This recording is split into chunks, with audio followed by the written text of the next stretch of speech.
on a dark and windy night. Could you reject a male fox spirit who wants to possess you by force? The girl screams endlessly in her dream. She recalls that since she was 10, she has been having recurring nightmares of a fox eating her heart. It has gotten worse recently, as if a nightmare will strike the moment she closes her eyes. Because of this dream, her sleep quality is very poor, so she has no choice but to visit the temple where adults often go for fortune-telling. Confused, she doesn't understand the fortune-teller's words about a 1,000-year fox tribulation. The fortune-teller, mentioning a debt of gratitude, yells that this is a 1,000-year fox tribulation. It could be fatal. At the same time, the fortune-teller takes out a bracelet she claims is an ancestral divine bracelet and introduces its value and effects. How utterly ridiculous. To the girl, it's just a common jade bracelet you could find anywhere on the street. The girl gets up to leave. The fortune-teller tries hard to keep her, wanting to sell it at a lower price. She scares the girl, saying she might still be entangled by evil, and then no one will be able to save her. But to the girl, this is all just fear-mongering. The fortune-teller is still not willing to give up, so she lowers the price again to persuade the girl. The girl looks at the fortune-teller, who is only trying to scam her for money. She slams her hand on the table with a loud smack, proclaiming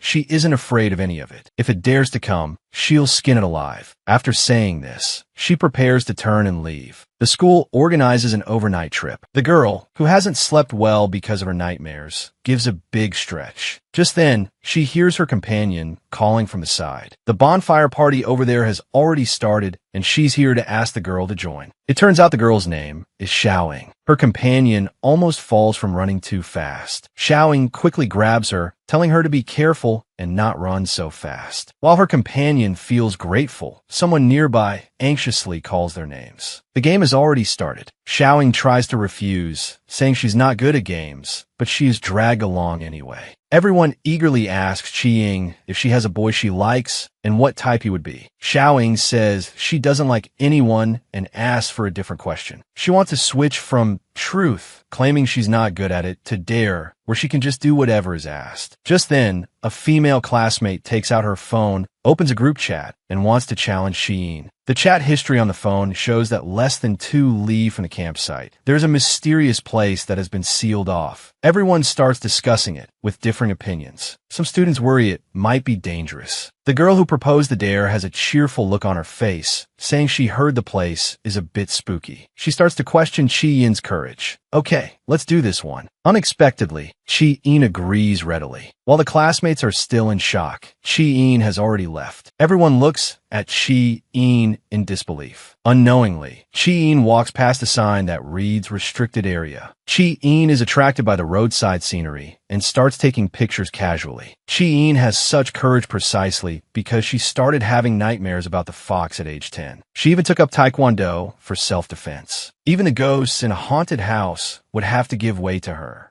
She checks the time. It's almost 12 o'clock. Just then, she seems to hear a sound and can't help but look back. What was that sound just now? Qiying can't believe her ears. Just then, another louder sound is heard. Meanwhile, the camping classmates are getting ready to rest. At this moment, the girl who proposed the dare takes out her phone and anxiously sends a message, asking her companion for news about Qiying. Xiaosun receives the message and comes over to comfort the girl. He says that Qiying sent him photos and is having a great time. He then hands his phone to the girl to show her the message Qiying sent, telling the girl not to worry. The girl feels something is wrong because that reply was from half an hour ago. There has been no news from her for the past half hour. Over here, Qiying seems a bit lost. The moon is gone, and so is her phone signal. She can't help but complain in her heart, what a lousy place. Her expression becomes a little worried. She thinks to herself, I can't be this unlucky, can I? To run into something. Just then, something suddenly darts out with a whoosh. Qiying is startled and yells, holy crap, what was that? Still shaken from the scare, she discovers it was just a mouse. But why now of all times? She thinks of the words of that scamming fortune teller. She clenches her fists, thinking that if that wretched fox dares to appear before her, she'll skin it and make it a specimen. Just then, she seems to step on something. It feels soft. Qiying shines her phone's light on it for a closer look and instantly gets goosebumps. Isn't this a foxtail? Could this be the fox demon?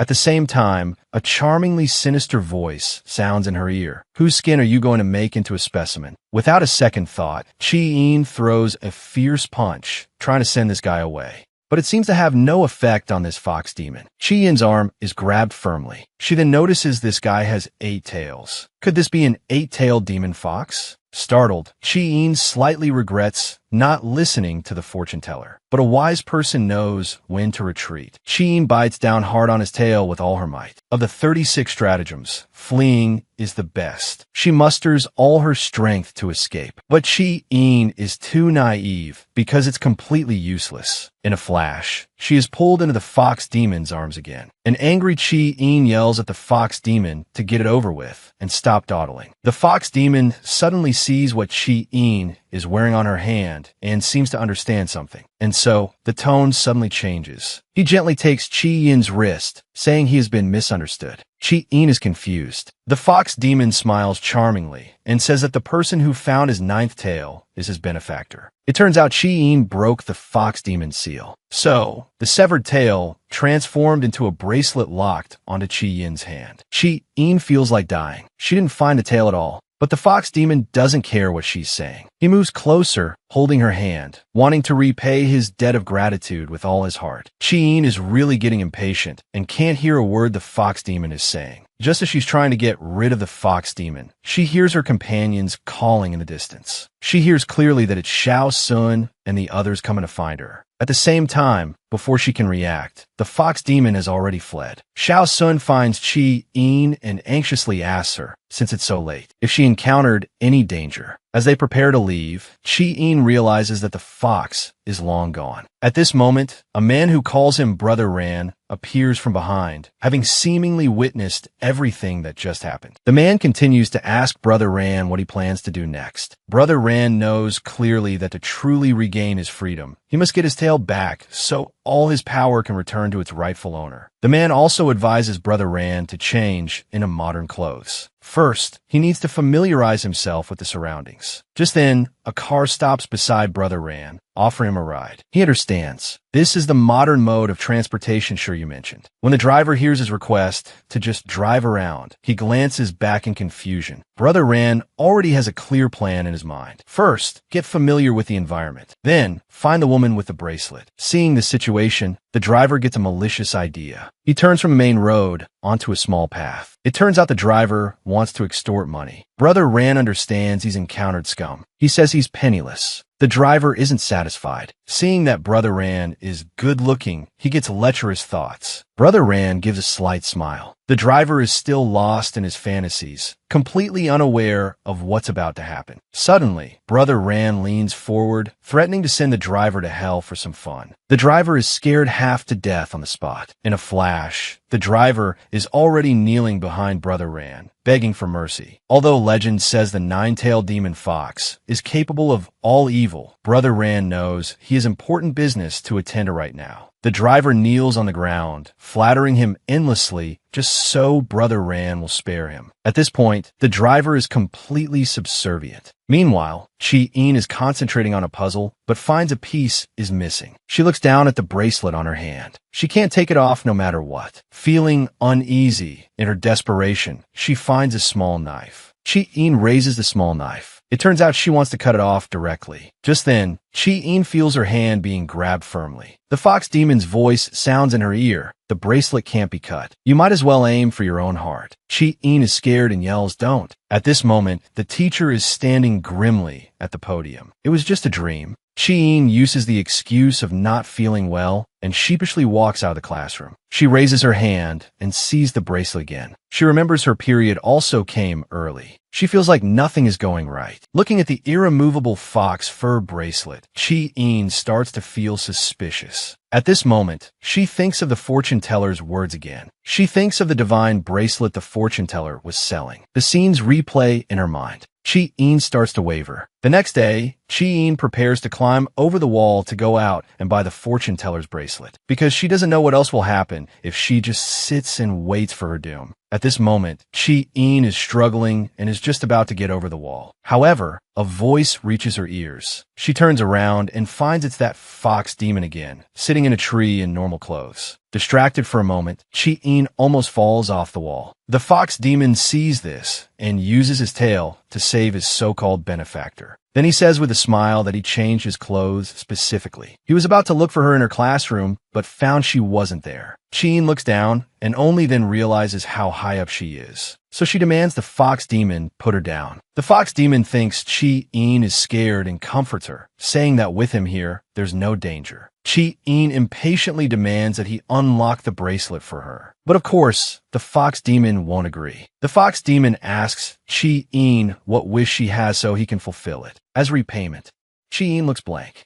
It turns out the fox demon wants to grant any wish of his benefactor. After fulfilling it, he can leave in peace. The fox demon lifts Chi-in's chin with his finger and asks her seriously about her wish. Chi-in seriously thinks about the wish buried deep in her heart. Unexpectedly, her wish is actually to ask the fox demon to buy her a pack of menstrual pads. The fox demon ponders what on earth a menstrual pad is, because since coming to the modern era, sure you never told him about it. Chi-in, in urgent need, points into the distance and tells him that the convenience store at the left turn of the intersection on the right sells them. The fox demon suddenly leans in close. Chi-in is a bit stunned. The fox demon agrees to go get it for his benefactor. Before leaving, he even reminds his benefactor not to move and that he'll be back soon. Seeing that he has gone far, Chi-in thinks about the scene just now. She doesn't understand why her mind just went completely blank. But then she suddenly remembers the scene from her dream, which brings her back to her senses. She can't be fooled by the fox demon's appearance. Chi-in struggles for a long time to climb down from such a high tree. She dusts herself off, planning to buy that bracelet before he gets back. Meanwhile, the fox demon is on his way to the convenience store. He really can't figure out what a menstrual pad is. Is it like a rare treasure that royalty and nobles scramble to possess? When he arrives at the convenience store, he discovers it's such an unimpressive little place. The clerk warmly asks what he needs. To the clerk's surprise, what he needs is actually menstrual pads. Over here, Chi-in goes to find the fortune teller, but the fortune teller says she has already missed the best time. Chi-in quickly apologizes and asks again about the so-called ancestral divine bracelet. The fortune teller acts mysterious, saying helplessly that the bracelet has already been reserved. It's not hard to imagine that the fortune teller just wants to sell it at a higher price. She claims that today, the previous price is no longer comparable and guarantees that for a price of $6,988, the evil fox will disappear immediately. As one can imagine, Chi-in would absolutely not believe such nonsense and the sky-high price for the bracelet. Meanwhile, in the convenience store, the clerk has already placed a large pile of menstrual pads on the counter. The fox demon is not only confused but also shocked. The clerk, with a smile, proceeds to ask which kind he needs. The fox demon is even more bewildered. He didn't expect this thing to be divided into day and night use. The clerk then asks with an infatuated look if he's buying sanitary products for his girlfriend. The fox demon seems to understand something, though not completely. The clerk is still fawning over him. The fox demon thinks to himself, this benefactor really knows how to joke with him. Chi-in walks back dejectedly, feeling angry about the fortune teller scam just now. Indignant, she wants to call the complaint hotline to report the fortune teller. But she suddenly thinks of the fortune teller's words and still worries that the fox demon will keep following her. She laments that her years of Taekwondo training are utterly useless. She thinks that if her friend, Old One, found out, he would definitely laugh at her again. Thinking that Old One has been on a business trip for several months, she takes out her phone to check his social media feed, but there's nothing. Thinking about being laughed at by her friend, Chi-in secretly resolves to muster her courage. She arrives at her classroom and finds her classmates voting for the class president. What's going on? The person elected class president is actually Ayn Rand. It's that fox demon.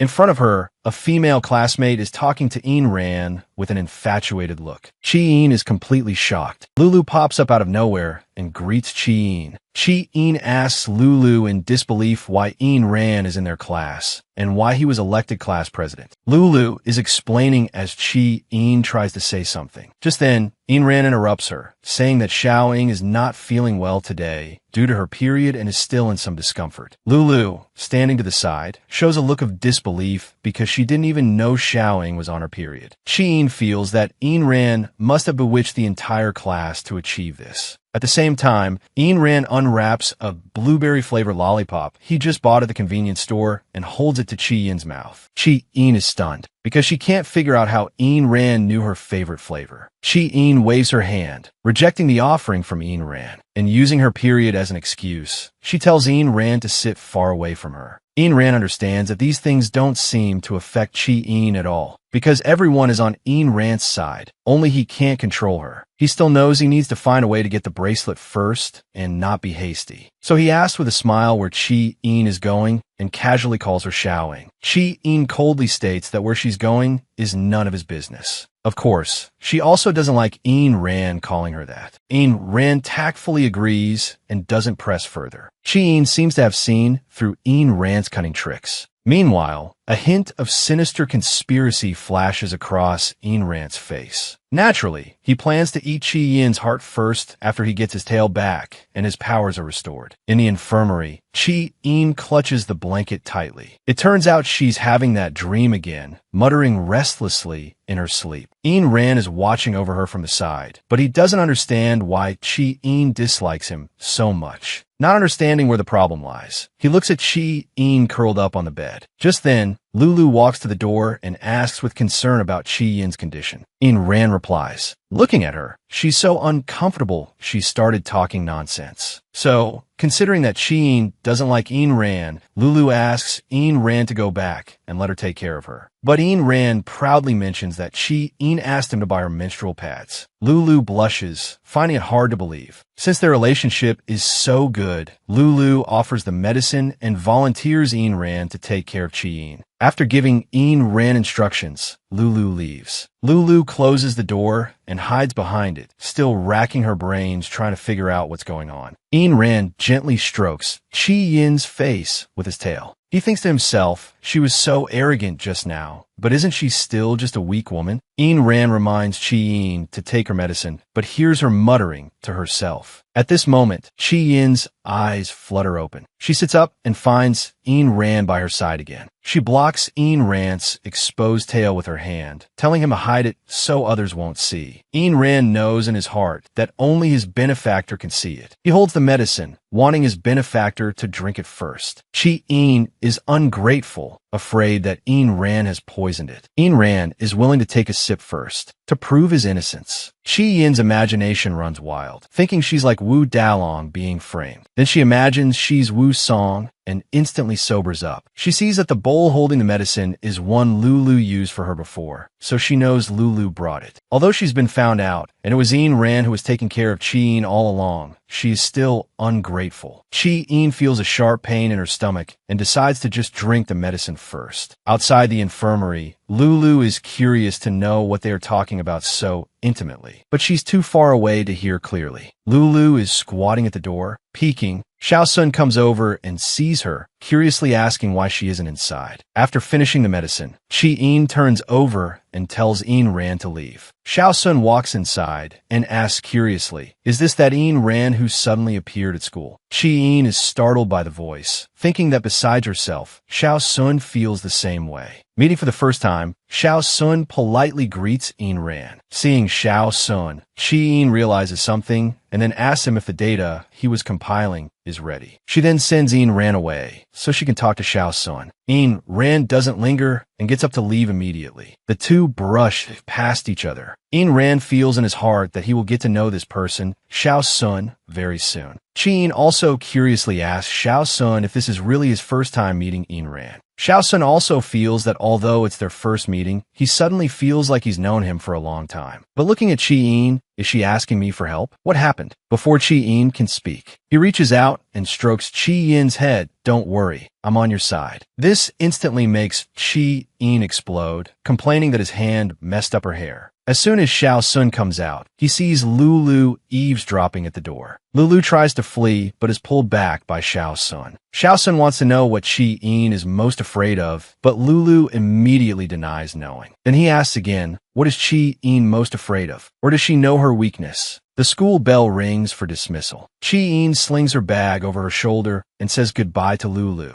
Lulu's heart immediately becomes uneasy. Could it be that she knows I have a big mouth? Chi-Yin is thinking that the wretched fox has actually left the school. Even Xiao Sun was almost bewitched. While the fox isn't following her, she immediately goes to the blacksmith shop, calling for someone. The owner hears Chi-Yin's call. Chi-In holds out her hand, saying she wants to get this bracelet off. As long as it's not cutting off her hand, anything else is fine. The owner rubs his hands, excited. How hard can it be to remove a bracelet? Looking at the dazzling array of saws makes her nervous. A hammer comes smashing down directly. A short while later, Chi-In walks out. She recalls the owner's words just now. No matter what tool he used, he couldn't open the bracelet. The material of the bracelet is not ordinary. Only then does she realize the bracelet's specialty. Looking ahead, there seems to be a person lying there. She looks at the man in front of her. Why is he at my doorstep? Suddenly, Ayn Rand's eyes open. Blood is trickling from the corner of his mouth. One hand is holding his other arm as he calls Chi-In benefactor. 5 hours earlier, Ayn Rand thought to himself that he wouldn't use this trick on his benefactor unless absolutely necessary. The saleslady next to him is clearly bewitched by Ayn Rand, looking at him with a captivated expression. He then asks her to pour him a cup of tea, lamenting how difficult Chi-In is to deal with. He recalls Lulu's words.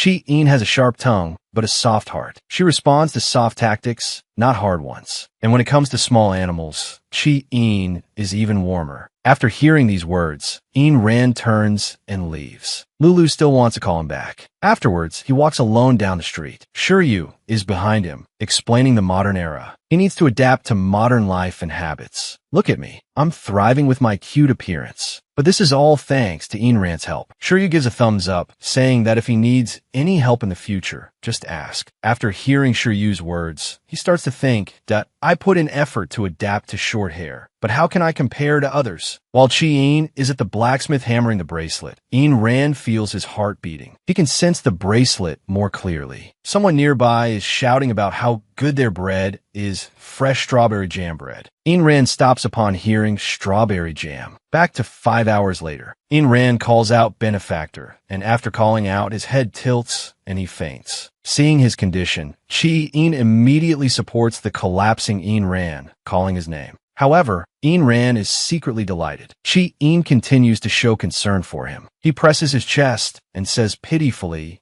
that his heart feels like it's being smashed by many tools. She recalls that the bracelet wasn't damaged just now, but he doesn't look like he's faking it. Her heart softens again. She prepares to help Ayn Rand up and take him to the hospital. He seizes the opportunity to grab Chi-In's hand, saying he's not human, so going to the hospital is useless, and he's in pain all over. Looking at the wretched fox's state, she can't believe he could be so fragile. Ayn Rand fakes a few more coughs to get her attention. I help Ayn Rand up, feeling very displeased, but he puts his weight on me, and I lose my balance. Both of us fall to the ground in close contact, and Ayn Rand says innocently, "Are you okay?" Chi-In angrily curses Ayn Rand's actions, not knowing why he suddenly became so heavy. Ayn Rand, however, spits blood while looking at his benefactor. This makes Chi-In smell a sweet scent. He touches my face and apologizes for his earlier actions. He gently wipes the blood from my face. I immediately stand up and wipe my own face, refusing to let others touch it. Ayn Rand, however, says I'm being fierce, claiming he's the one who's hurt. I stand up and cross my arms, stating I have no obligation to save you. So weak, yet you make a girl support you. Ayn Rand holds out his hand, wanting me to pull him up. I have no choice but to extend my hand to pull him up. At the same time, I warn Ayn Rand to behave and not pull any tricks. The moment I grab his hand, I feel something is wrong. He looks frail and talks about how miserable he is, and that I save him twice. He wants to help me fulfill my wish, so he can leave in peace. Even if he has to endure more injuries and suffering, he must help his benefactor. I ask him if this is true. You want me to make a wish? He tells me to think it over. I lean in and whisper in Ayn Rand's ear. I want your injuries to heal quickly, then stay far away from me. I wipe the blood from the corner of his mouth and discover it's strawberry jam, not fresh blood. I grab Ayn Rand by the collar, furious that he's treating me like a fool, thinking I wouldn't notice. He still says I'm hurting him. I directly expose this wretched fox's trick. Hurt my ass, still pretending. As expected, foxes are naturally cunning and love to deceive. Ayn Rand wipes off the strawberry jam, saying he's not cunning. His face turns cold, and he says there are reasons for all this that don't speak carelessly. I point directly at my bracelet, and no matter what, I won't be fooled by your sweet talk. But Ayn Rand lowers his head and says, "You really know what to say." This makes me feel that something is wrong. He says with a gloomy face that he has already been very kind. "Why are you ungrateful? I'm also very strange. Why is this fox fur gradually turning purple? Chi-in tightly grips the bracelet. Wretched fox, what are you trying to do? Inran looks at me with a smile and says, "You're so smart. Can't you guess what I'm thinking? If I didn't have to fulfill your wish to get my tail back, I could finish you off right now." Of course, I don't believe these words. It's just a trick to deceive me. Stop with all this nonsense. If you have something to say, just say it. Being stared at by him makes my hair stand on end. Inran looks at the bracelet on my hand with a complicated expression. It's a lovely pink. I keep touching the bracelet. He immediately separates my hand from the bracelet, telling me not to touch the bracelet anymore. Inran tries to separate Chi-Yin's hand from the bracelet. Chi-Yin is a bit confused. Inran thinks she did something to the bracelet. Chi-Yin angrily explains, "This is your fox fur tail. How would I know it would change color?" Inran didn't expect this woman to have such a great influence on the bracelet. Inran once again takes Chi-Yin's hand, touches the fox fur bracelet, and gently rubs it. It actually turns pink again. Inran clearly feels the same sensation as before. He can't believe that he would feel inexplicably comfortable from her touch. Chi-Yin realizes that Inran is testing her reaction to touching the fox fur and angrily tries to escape. Inran explains that he can't control it and doesn't want to cause trouble for his benefactor. Chi-Yin thinks he's just saying nice things, and since he's fine now, she wants him to leave quickly. Ran formally looks around and finds the place a bit deserted. Then he sees a photograph and curiously asks Chi-Yin if that is her father. Chi-Yin blocks it and tells him not to be so nosy. She then asks him what he really wants. Ran frankly states, "Since my benefactor prefers to be direct, can my benefactor take me in?" Chi-Yin has never met such a shameless person that you're able-bodied, can eat and work, and you're not injured. Why should I take you in? Ran explains that he has nowhere to go, because he was trapped for hundreds of years with no one to care for him. Rescued by his benefactor, he can only follow his benefactor. He continues, saying that perhaps because he is too unfamiliar with the modern world, he apologizes for his recklessness just now. But everything he did was just to get closer to his benefactor, with no other ill intentions. Chi-Yin seems to be moved by his words. Ran continues to promise not to cause trouble for his benefactor. He can also wait for his benefactor to make a wish. During this time, he will prove his sincerity to his benefactor. After hearing this, Chi-Yin is somewhat swayed. One instinct tells her that asking to be taken in is just his trick, and she shouldn't easily believe the fox demon's deception. But another instinct tells her to observe him first. Perhaps the wretched fox really has no one to rely on. Seeing this, Ran quickly asks his benefactor, who is still on her period, to sit down and rest, and offers to pour her hot tea. Chi turns back to call out to Ran, but is interrupted by a phone notification. Chi picks up her phone to check. It's from Xiao Sun. He found that she forgot her notebook. Just as Chi is about to say she'll go get it, Xiao Sun says he's almost at her apartment building and will wait for her downstairs. In the classroom, Xiao Sun learned from Lulu that Chi-Yin left in a hurry, so he decided to return the notebook to her. Lulu then gossips, asking Xiao Sun, since he lives so close to Chi-Yin, if he's delivering it specially. Xiao Sun frankly states that he and Chi-Yin live in the same complex, so it's on his way to bring it back for her. Seeing that Chi-Yin is going downstairs, Ran asks where she is going. Chi-Yin just says she has something to do, and tells the wretched fox not to touch anything, that she'll be back soon. Ran has no choice but to agree. Just then, the door is shut with a bang. Xiao Sun holds the milk, thinking to himself that it's good it's still warm. Chi comes over from the side and asks embarrassedly if Xiao Sun has been waiting long. Xiao Sun quickly replies that it's fine, he just arrived. He hands the milk in his hand to Chi notices the milk is warm. Xiao Sun then asks with concern if she's feeling better now. Should she take a day off tomorrow? Chi quickly explains that she's not that weak. She's long since recovered. She thinks to herself, "Don't tell me that wretched fox told the whole class I had period cramps and was lying in the infirmary." Xiao Sun also explains, "I didn't say you were weak," and hands her the notebook. Chi says she left early because she had something to take care of. Just then, she discovers that there are also some heat packs tucked behind the book. Xiao Sun knows Chi hasn't been well and has been sleepy lately, reminding her that since one is no longer here, she needs to be more careful. Chi-in agrees, saying that lately, it seems she not only needs that but also needs to ward off evil. Xiao Sun asked with some surprise if Chi-in believes in that stuff too.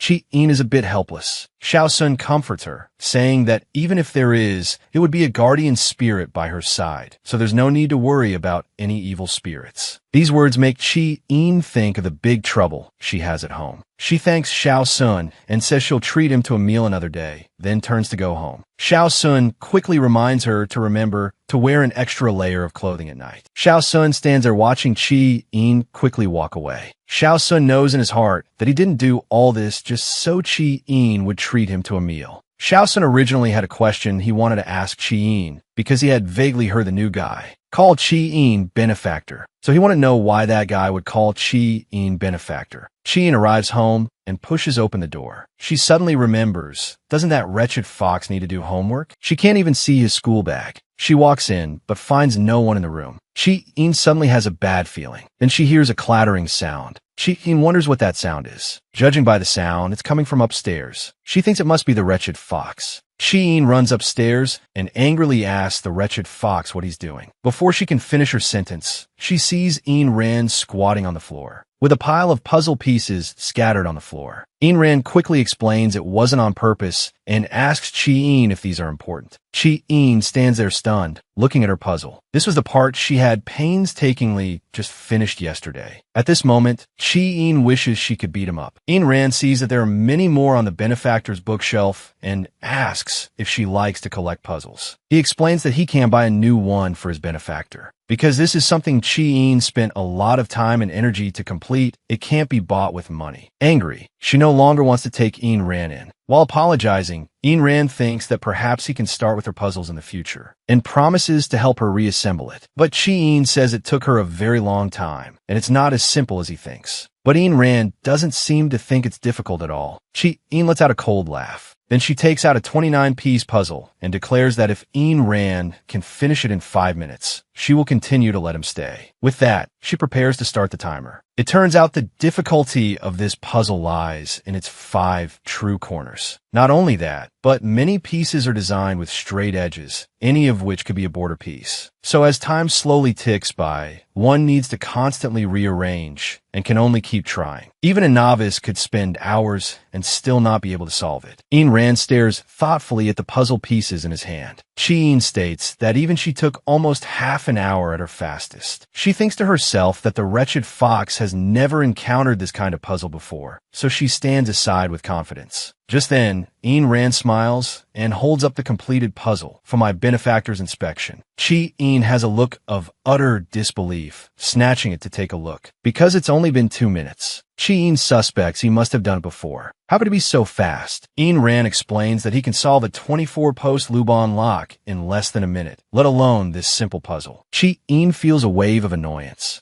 Ayn Rand continues, saying that in the past, even high officials and nobles would beg him for help with puzzles. When it comes to intelligence, he has never lost. Chi-in has no choice but to admit that what this fox says seems to be true. Ayn Rand, afraid she'll go back on her word, reminds her that she promised to let him stay. Chi-in states that she always keeps her word. However, Chi-in tells him that he must reassemble all the pieces he knocked over tonight. Ayn Rand readily agrees. Over here, Chi-in has just finished washing up. She looks down at the living room from upstairs to see how much the wretched fox has pieced together. To her surprise, he has already finished half of it. Ayn Rand is secretly pleased that he's almost done. He turns his head and sees Chi-in watching him from upstairs. He doesn't forget to tease, "Is my benefactor going to sleep soon? Want to piece it together?" But Chi-in says, "You made the mess, you clean it up." As she turns to leave, she warns him not to mess with things downstairs, or he'll be kicked out in the morning if she finds out. Ayn Rand tactfully replies, "Of course. Good night and sweet dreams, benefactor." This time, Ayn Rand's mind starts scheming again. A completed puzzle can be messed up. If there's no wish, a wish can be created. Ayn lies down, hoping she won't have any more nightmares tonight. But Ayn Rand thinks, the things my benefactor doesn't want to happen, will they really not happen?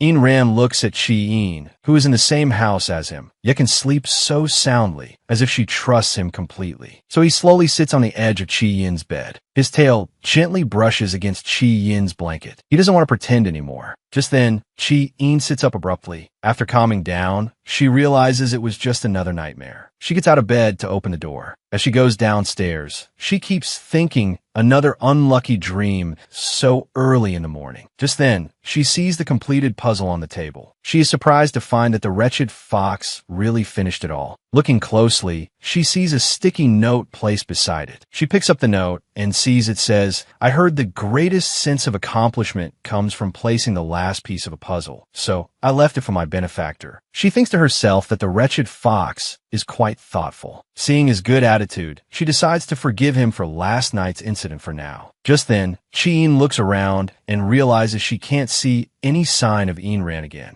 Chi-Yin arrives at school. Lulu sees her and quickly comes over to greet her, as if something has happened again. Chi-Yin is confused. Lulu then holds up her phone and says, "You went viral in the school group chat last night." Chi-Yin is completely baffled. It turns out that during the camping trip, someone secretly took a photo of Chi-Yin going into the restricted area and posted it in the school group chat. And now everyone is asking who this junior is in the picture and if anyone knows her, and they're all talking about it. Chi-Yin can't understand who would be so bored as to take that picture. Lulu asks if anyone has added Chi-Yin as a friend. Chi-Yin opens her phone and sees that she has indeed received friend requests. Before the two can finish talking, they hear people whispering and gossiping behind them. Just then, Lulu reminds Chi-Yin that the senior over there seems to be looking for her. Sure enough, they hear a senior calling out to them. Then he starts gossiping about the last camping trip, how Chi-Yin went into the restricted area alone, and begins to praise her. Chi-Yin makes an excuse, saying her brain probably just short-circuited for a moment. A classmate flatters her, saying that if he had been there that day, he would have definitely protected the junior. But Chi-Yin says that a place like the restricted area is best not to go to. What if you provoke something you shouldn't? The two classmates are scared speechless. Chi-Yin explains she was just kidding and tells everyone to go back to class. One senior, however, self-importantly thinks that Chi-Yin is concerned about him. Chi-Yin thinks to herself, if she hadn't entered the restricted area, she wouldn't have met the wretched fox, right? As soon as she gets to the classroom, she looks up and sees the wretched fox. It turns out he arrived at school before her. Chi-Yin walks over and asks Ayn Rand what he's doing at her desk. Just then, Chi-Yin notices something strange about Ayn Rand. Ayn Rand has silently made up his mind countless times. Then, he actually tells Chi-Yin that he cares about her a little. Chi-Yin stands there in a daze. Ayn Rand teases, "I didn't expect Xiao-Ing to be so popular." But Chi-Yin snatches the card from Ayn Rand's hand, telling him not to touch her things. It turns out the card says someone is asking Chi-Yin to meet at the edge of the sports field in the afternoon.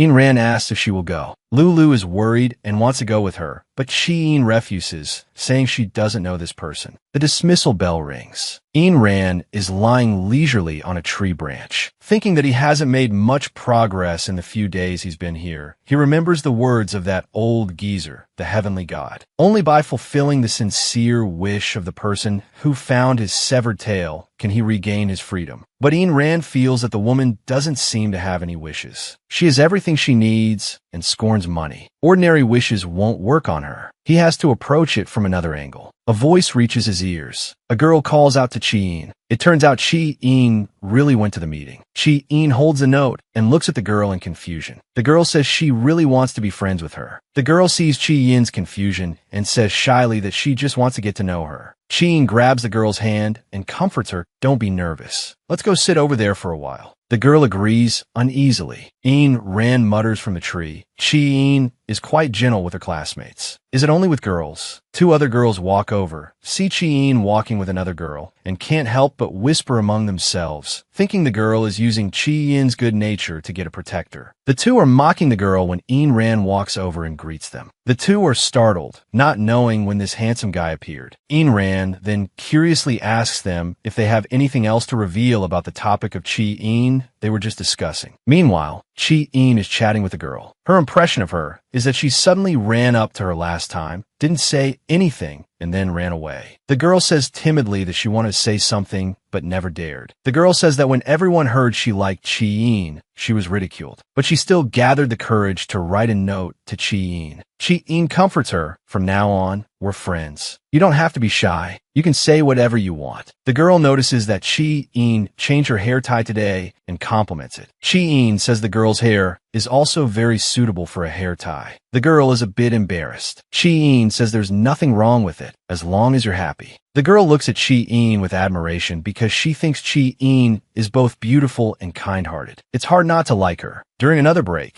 Lulu asks Chi-in how her meeting went today. Chi-in explains that it was just the girl who strangely ran away before. She was too shy to say she wanted to be friends back then. Lulu is disappointed, thinking it was a confession from a boy. Chi-in tells her she's overthinking it. Meanwhile, the girl who wrote the letter to Chi-in is cornered by several other girls. Suddenly, one girl raises her hand and slaps the girl across the face. Her glasses fall to the ground. The girls menacingly mock her. Suddenly, a voice calls out, "What are you doing?" It's Chi-in. She can't believe it. People are still hitting others with books these days. One of the troublemaking girls is surprised to see Chi-in. She tries to stop Chi-in from interfering, saying that Chi-in's standards for making friends are too low. Chi-in shoves the girl who spoke aside and says with a disdainful look, "What's it to you?" Chi-in quickly helps the girl up. Another troublemaking girl suddenly gets angry and grits her teeth, swinging her hand towards Chi-in. Chi-in dodges in time, and the girl doesn't hit her. Chi-in questions the girl, "What are you trying to do?" The girl asks Chi-in with a sinister expression, "Since you're being a hero, why did you dodge?" The other two girls don't understand why their senior suddenly started fighting. They go forward to try and hold their senior back, telling her to calm down, but are pushed away by her. She then declares that today she will bully her to the end, that don't blame me for being merciless to anyone who gets in my way. Chi-in nonchalantly loosens her grip on her bag and asks her what she means. The sound of the bag dropping to the ground is exceptionally clear. Chi-in once again asks the girl if she wants to fight. Seeing this, a few people start discussing in a small group that there's a fight over there. It seems to be a conflict between upperclassmen and underclassmen.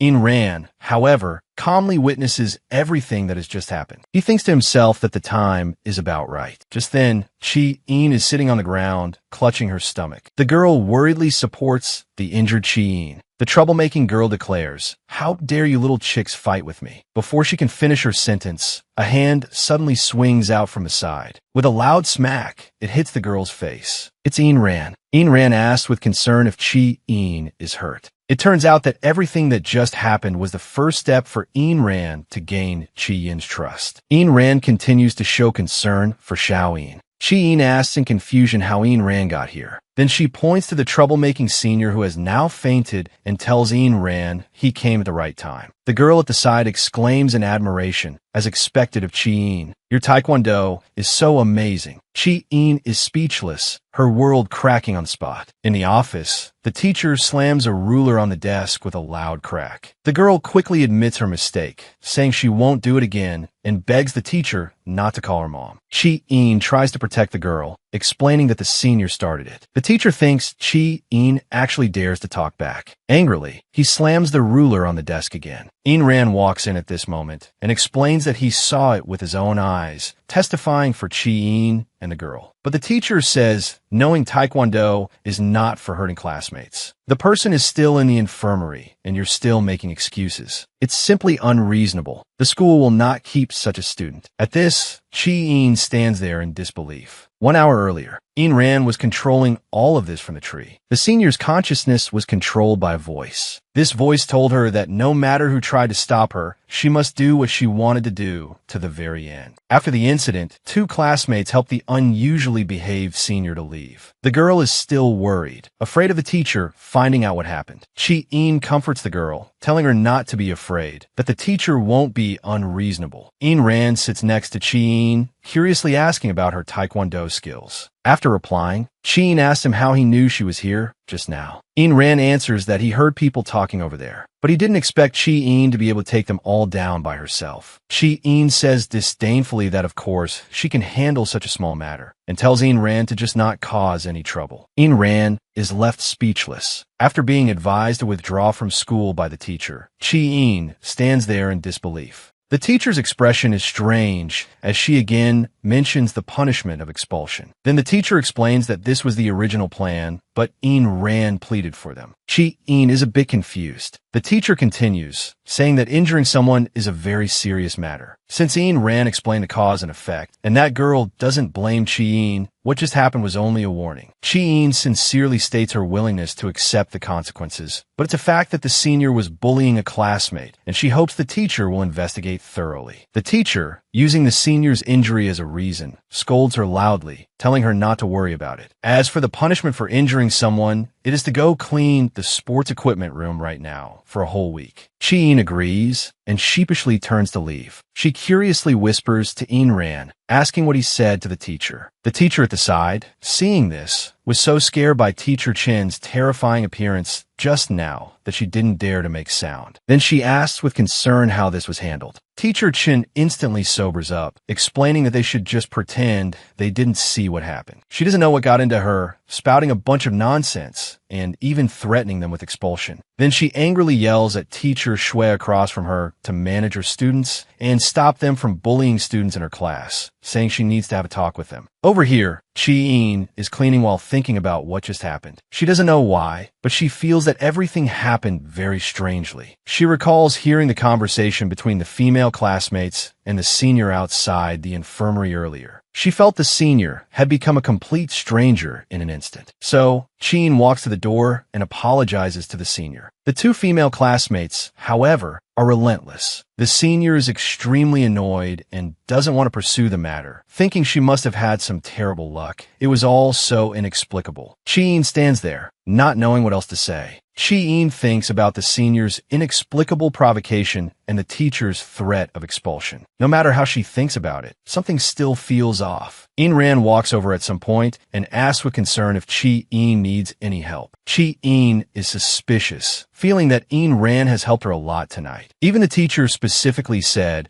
it was because of In-ran's persuasion that she changed her mind. In-ran again uses the excuse that Xiao-in is his benefactor, so of course he has to help. Chi-in looks at the wretched fox's smile, feeling it's extremely cunning. So she hands him the rag. It turns out Chi-in says her back is sore and she's going over there to rest, asking In-ran to wipe for her for a while. Here, In-ran asks with concern if it's that serious for Chi-in and if she needs a massage. Chi-in refuses and suspects In-ran of helping that girl take the punishment. Why not just take her place directly? The teacher said that recent events all feel very strange and tells In-ran that these things had better not be related to him. In-ran thinks to himself that this woman is quite cautious. He then reminds Chi-in that the teacher seems to be coming up from downstairs. Chi-in suspects he's just trying to get out of work by tricking her. Suddenly, the teacher's voice is heard, asking Chi-in how the cleaning is going. Chi-in is instantly startled, snatches the rag, and continues wiping the glass, not forgetting to greet the teacher. In-ran is snickering on the side. Chi-in quickly asks the teacher why she suddenly came over. The teacher says very sincerely that she should trust the students in her own class and apologizes for her words earlier, and says that she hadn't noticed before, but In-ran has a really good character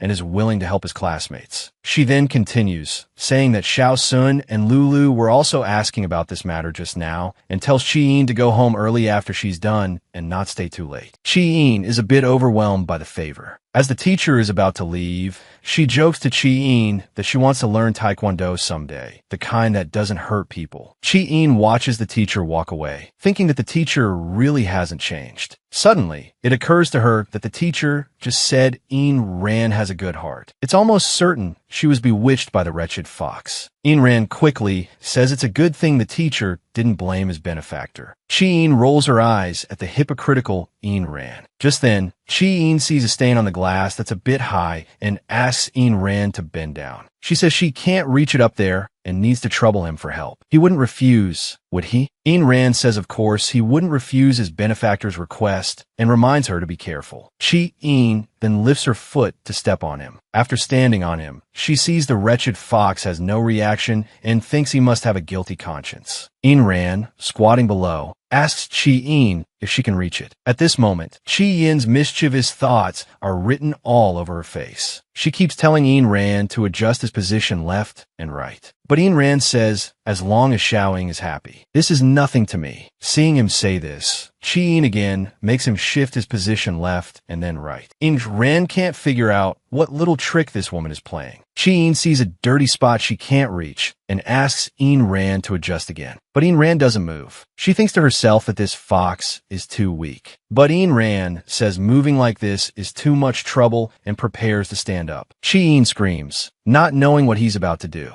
Just then, her legs are held and she freezes for a moment. It turns out Ain Rand has lifted Chi-In onto his shoulders. Then he says this is much more convenient. Chi-In is speechless. She angrily asks Ain Rand what he's trying to do and to put her down immediately. Ain Rand explains, weren't you trying to clean the glass? And asks if this height is okay or if he should lift her up. Chi-In is scared and tells Ain Rand not to move, her hands tightly wrapped around Ain Rand's neck. Ain Rand feels Chi-In's body trembling a little. Chi-In glances down, feeling utterly annoyed with this wretched fox. Chi-In's face is flushed with anger. She warns Ain Rand that if he dares to move, she'll beat him to death. Ain Rand is just about to ask if she's afraid of heights. But Chi-In tightens her grip on Ain Rand's neck and tells him to shut up. She tells him to put her down immediately or she'll snap his neck. Chi-In is at a loss when she sees it's Xiao Sun. After a struggle, Xiao Sun suddenly stands to the side and asks what they are doing. The two are only interrupted by Xiao Sun's voice. After a fierce struggle with Ain Rand, Chi-In is finally down. She quickly asks Xiao Sun why he's here.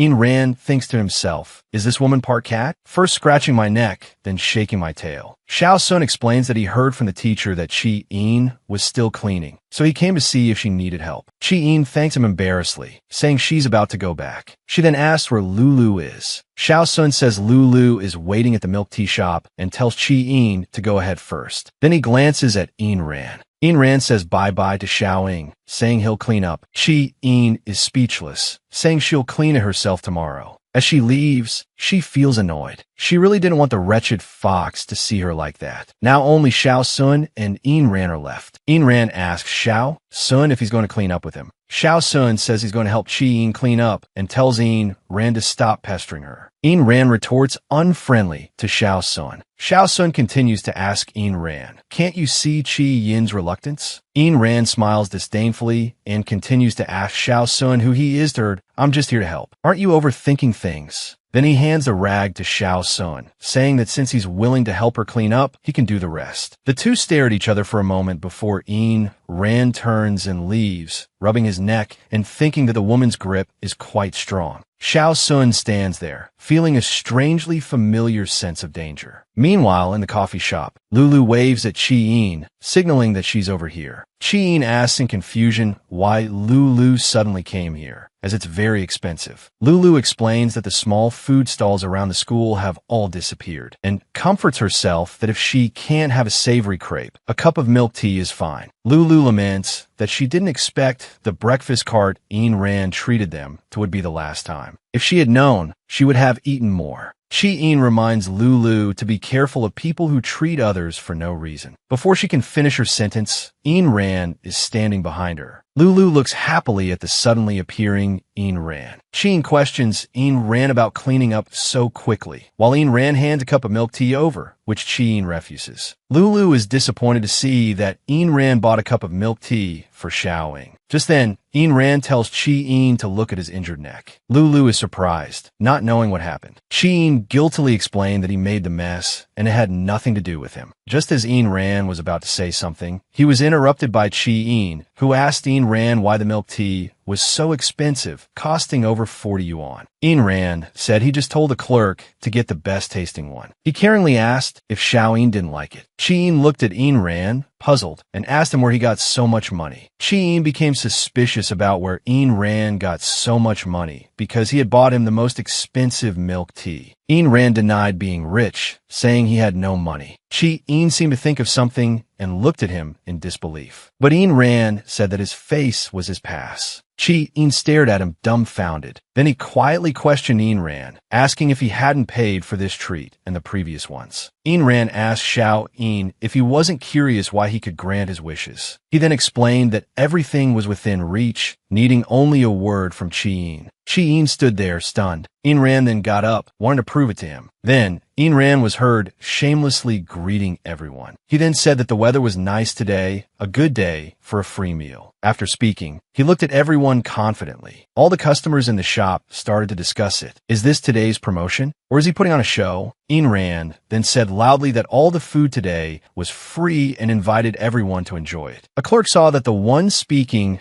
was the handsome guy who had just eaten and was feeling puzzled. Then another clerk was heard loudly agreeing, "That's right. Today's a store-wide free meal event. Go ahead and eat your fill, everyone. Just be happy." The previous clerk was completely shocked. The customers all exclaimed how lucky they were today to have run into a free meal event. Some customers even planned to go and get their friends. Chi-in watched all this with suspicion. Lulu, on the other hand, was curious how Ran knew there was an event today. Then, she was about to order the dessert she had always wanted to eat. But Chi-in stopped her from going. Ran proudly showed off to Chi-in, saying everyone was very happy and that he could grant anyone's wish. Chi-in lowered his head, feeling that everyone looked very happy. On second thought, it made sense. Everyone would probably think this was a small stroke of luck that fell from the sky. Just as he was wondering why all of this felt so unreal, his phone suddenly buzzed. It was the Guai middle school group chat. Xiaoyu sent a message saying she saw the breakfast cart at the south school gate. The classmates started discussing it. The breakfast cart lady ran into something strange. A classmate said they saw the lady pushing an empty cart with a terrible expression on her face, saying she wouldn't come anymore. They didn't know what happened. The nightmare scene reappeared in Chi-in's mind. A demon fox that plays with people's hearts, doing evil as it pleases, effortlessly achieving anything it wants with the blink of an eye. The clear-headed clerk looked at her colleague, who seemed to have lost her soul, and questioned who Ran was to her. How was she going to cover today's revenue?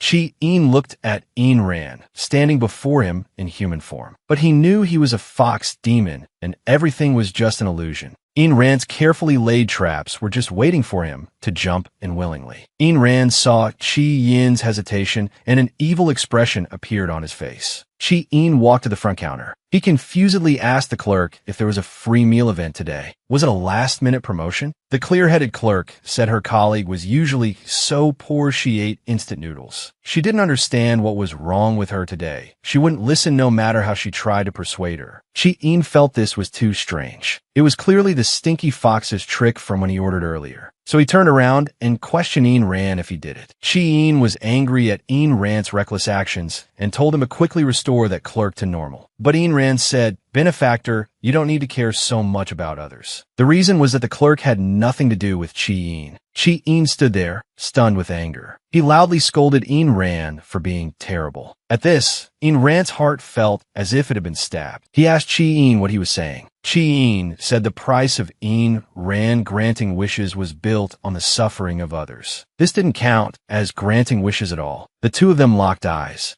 Ran smiled and explained it was just a joke. "Benefactor, don't say that." Then he turned and walked to the clerk, telling her to cancel the free meal event because a customer was unhappy. Chi-in looked at Ran and the clerk who was explaining to the customers. He felt that Ran hadn't realized his mistake at all. At that moment, Ran turned back and walked toward Xiao-in, explaining that he had already made things clear with the clerk. Disappointed, Chi-in brushed past Ran. He told Lulu he had something to do and was leaving first. Lulu looked at Chi-in, not knowing why he was suddenly acting this way. Ran followed and apologized to Chi-in, explaining that he didn't know Chi-in cared so much about these things. Seeing Chi-in remain silent, Ran continued to explain that he just wanted to show him that he could do what others wanted. If he didn't like it, he wouldn't do it again. But Chi-in said whether he did it or not really had nothing to do with him. There were many things he didn't like. Then he continued, asking Ran if he could stop following him because he didn't like him. Ran could only stand there, stunned, watching Chi-in turn and walk away. At this moment, Ain Rand thought to himself, if it weren't for his severed tail being with Chi-In, preventing him from using other powers, who would bother using enchantment? Thinking about Chi-Yin's expressions and words just now, everything was so frustrating. Just then, Chi-Yin's phone rang. It was a call from Lao-Wen. On the phone, Chi-In asked Lao-Wen if he wasn't coming back to join him this time. Lao-Wen explained that he still had some things to do. Then he caringly asked Chi-In if he needed money, and also about his WeChat profile picture. Chi-In explained that nothing was wrong. He was just tired of it. Then he wanted to hang up. Lao-Wen didn't forget to remind him to eat the dessert he received. Chi-In hung up the phone and wanted to taste this month's blueberry cake to see if it was good. He remembered that at this time in the past, he would always go to the countryside with Lao-Wen to help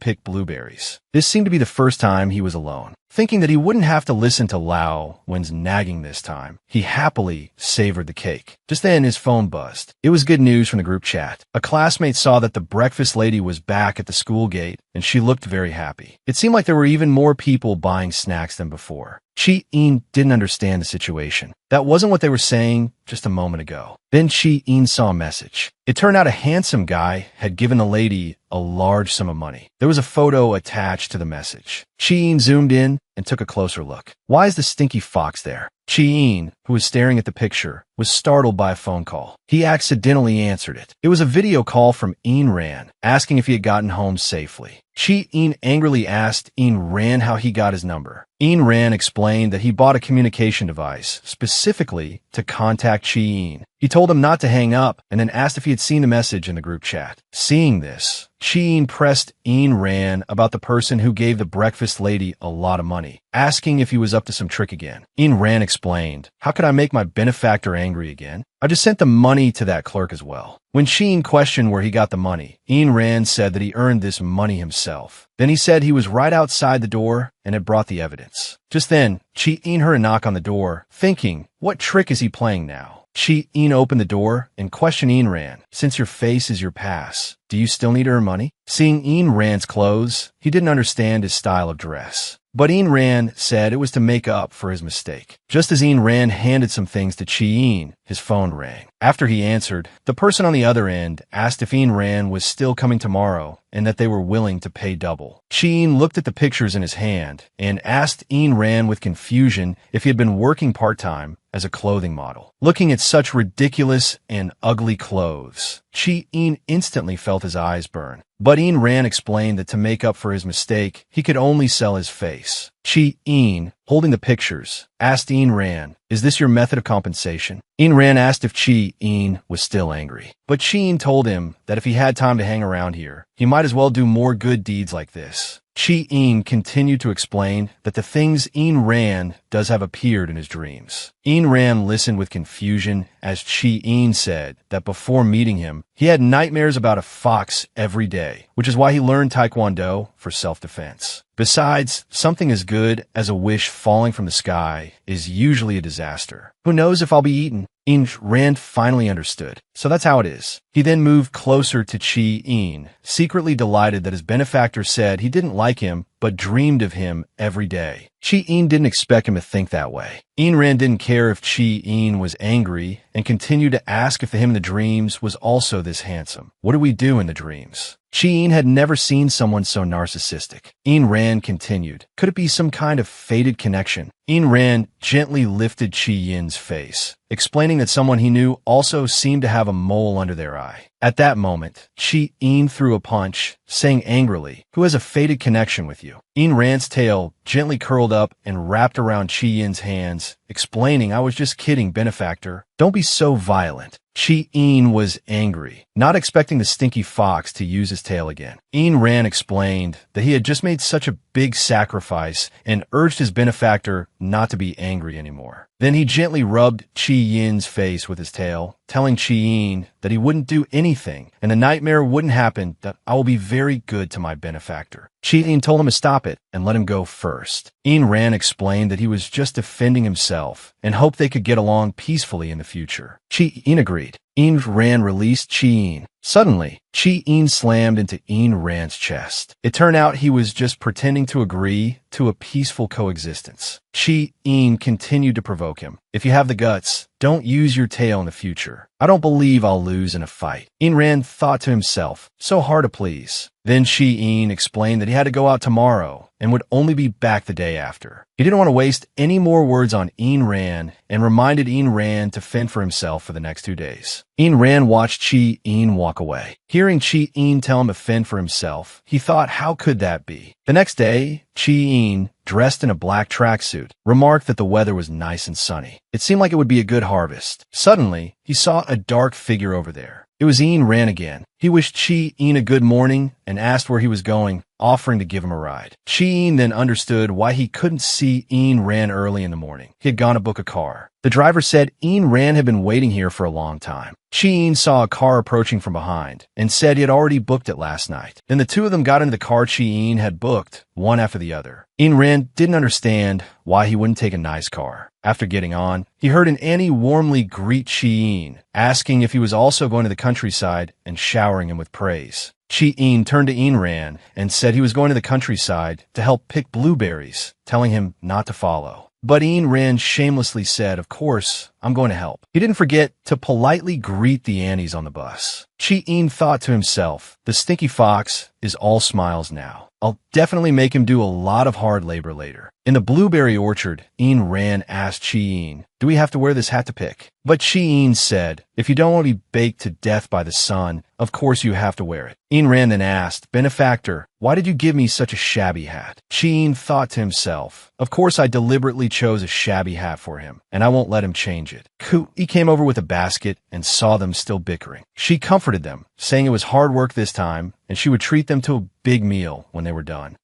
He then said that when Chi-in's father comes back, and he doesn't have to come pick blueberries, she would definitely treat them to a meal. Chi-in smiled and said that after Laowen returns, he would definitely come when he has time. Ain Rand thought to himself, the Laowen she just mentioned must be Chi-in's father, but I haven't seen any pictures of his mother at home. At this point, Ain Rand caringly asked Xiao-in, is your mother also working out of town? Chi-in was stunned for a moment. He reminded Ain Rand to focus on picking blueberries. Why so many questions? Ain Rand then realized that Chi-in didn't seem to want to talk about his family. Was there some hidden reason? He was surprised to find that Ain Rand's speed was really fast. In just a short while, 2 baskets were almost full. Shocked, Ain Rand explained, now you can't say I'm slacking off, right? Then he continued, this is already at 8x speed. Chi-in thought to himself, I originally thought it would be enough if this guy didn't cause me trouble. Turns out his tail is surprisingly useful. Over here, Ain Rand's basket was almost full. He asked an Annie to give him a bigger one. The auntie said in surprise, it's full after just a short while. Ain Rand said, Xiao-in has a picking technique. I'm learning from him. Chi-in walked over. Standing there and seeing that the 5 baskets were quickly filled, he took the initiative to let Ain Rand rest for a while. An auntie at the side praised, the young man has been busy until now and has picked several times more than me. Youth is truly an advantage. Chi-in thought to himself, I don't know if the stinky fox is being sincere or fake, but he really did help a lot. Maybe his intentions aren't bad. It's just as he said, I'm prejudiced against him because of the fox nightmares. Ain Rand, on the side, showed a smug expression.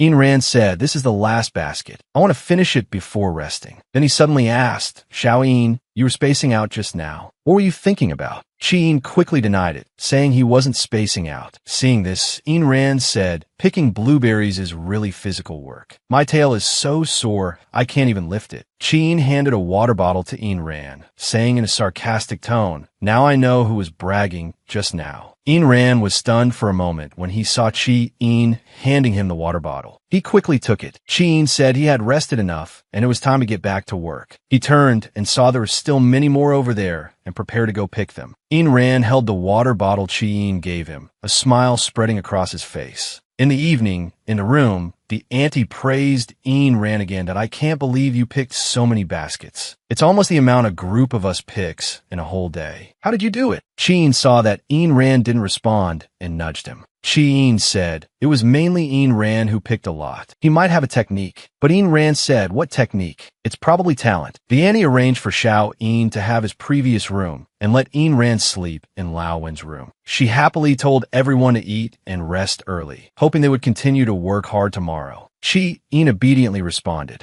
Ayn Rand looked out the window, feeling like something wasn't quite right. At this moment, Chi-Yin returned to his room and felt a wave of sleepiness. He was suddenly startled awake by a knock on the door. He thought, who is it? That scared me. Then he heard Ayn Rand's voice asking if he was asleep. Chi-Yin asked, Stinky Fox, what do you want? Ayn Rand explained that he felt there was no movement in the room, so he came to ask. Chi-Yin looked at him with some suspicion and asked what was wrong. Ayn Rand then asked Chi-Yin, do you feel that the air around here is very cold? Hearing him say this, Chi-Yin got angry, thinking the Stinky Fox was trying to pull some trick again. Then, Chi-Yin, on the grounds that it's just a bit cold in the countryside at night, suspected Ayn Rand was overthinking it. Ayn Rand explained, this is the keen sense of a fox demon. One moment, it's terrifyingly quiet. The next, there are strange rustling sounds. Chi-Yin was scared and asked, what else? Before Ayn Rand could say anything, Chi-Yin opened the door, feeling that Ayn Rand was making a big deal out of nothing, that you're not trying to scare me, are you? Ayn Rand said embarrassedly, it seems like it's really nothing. I was a little worried just now. Chi-Yin said he had stayed here many times and it was always safe. He questioned Ayn Rand, are you deliberately trying to disturb my sleep? Suddenly, Ayn Rand blocked the door Chi-Yin was trying to close. Another wave of cold air. Ayn Rand quietly sensed it. The cold air seemed to be spreading from around this room. Ayn Rand suddenly asked Chi-Yin, are you going to sleep here alone tonight? Chi-Yin was stunned for a moment. He suddenly pushed Ayn Rand out angrily that, if not alone, then how many people should sleep here? As Ayn Rand was pushed out, he heard a slam. The door was closed. Ayn Rand looked at Chi-Yin's tightly shut door. At this moment, Chi-Yin thought Ayn Rand was playing some trick again and said, I'm not sleeping in the same room as you. Just then, Chi-Yin heard Ayn Rand's laughter from outside. Chi-Yin asked him what he was laughing at. Ayn Rand explained, Xiao-Yin, you're overthinking it. Nothing would happen even if we stayed in the same room. Chi-Yin retorted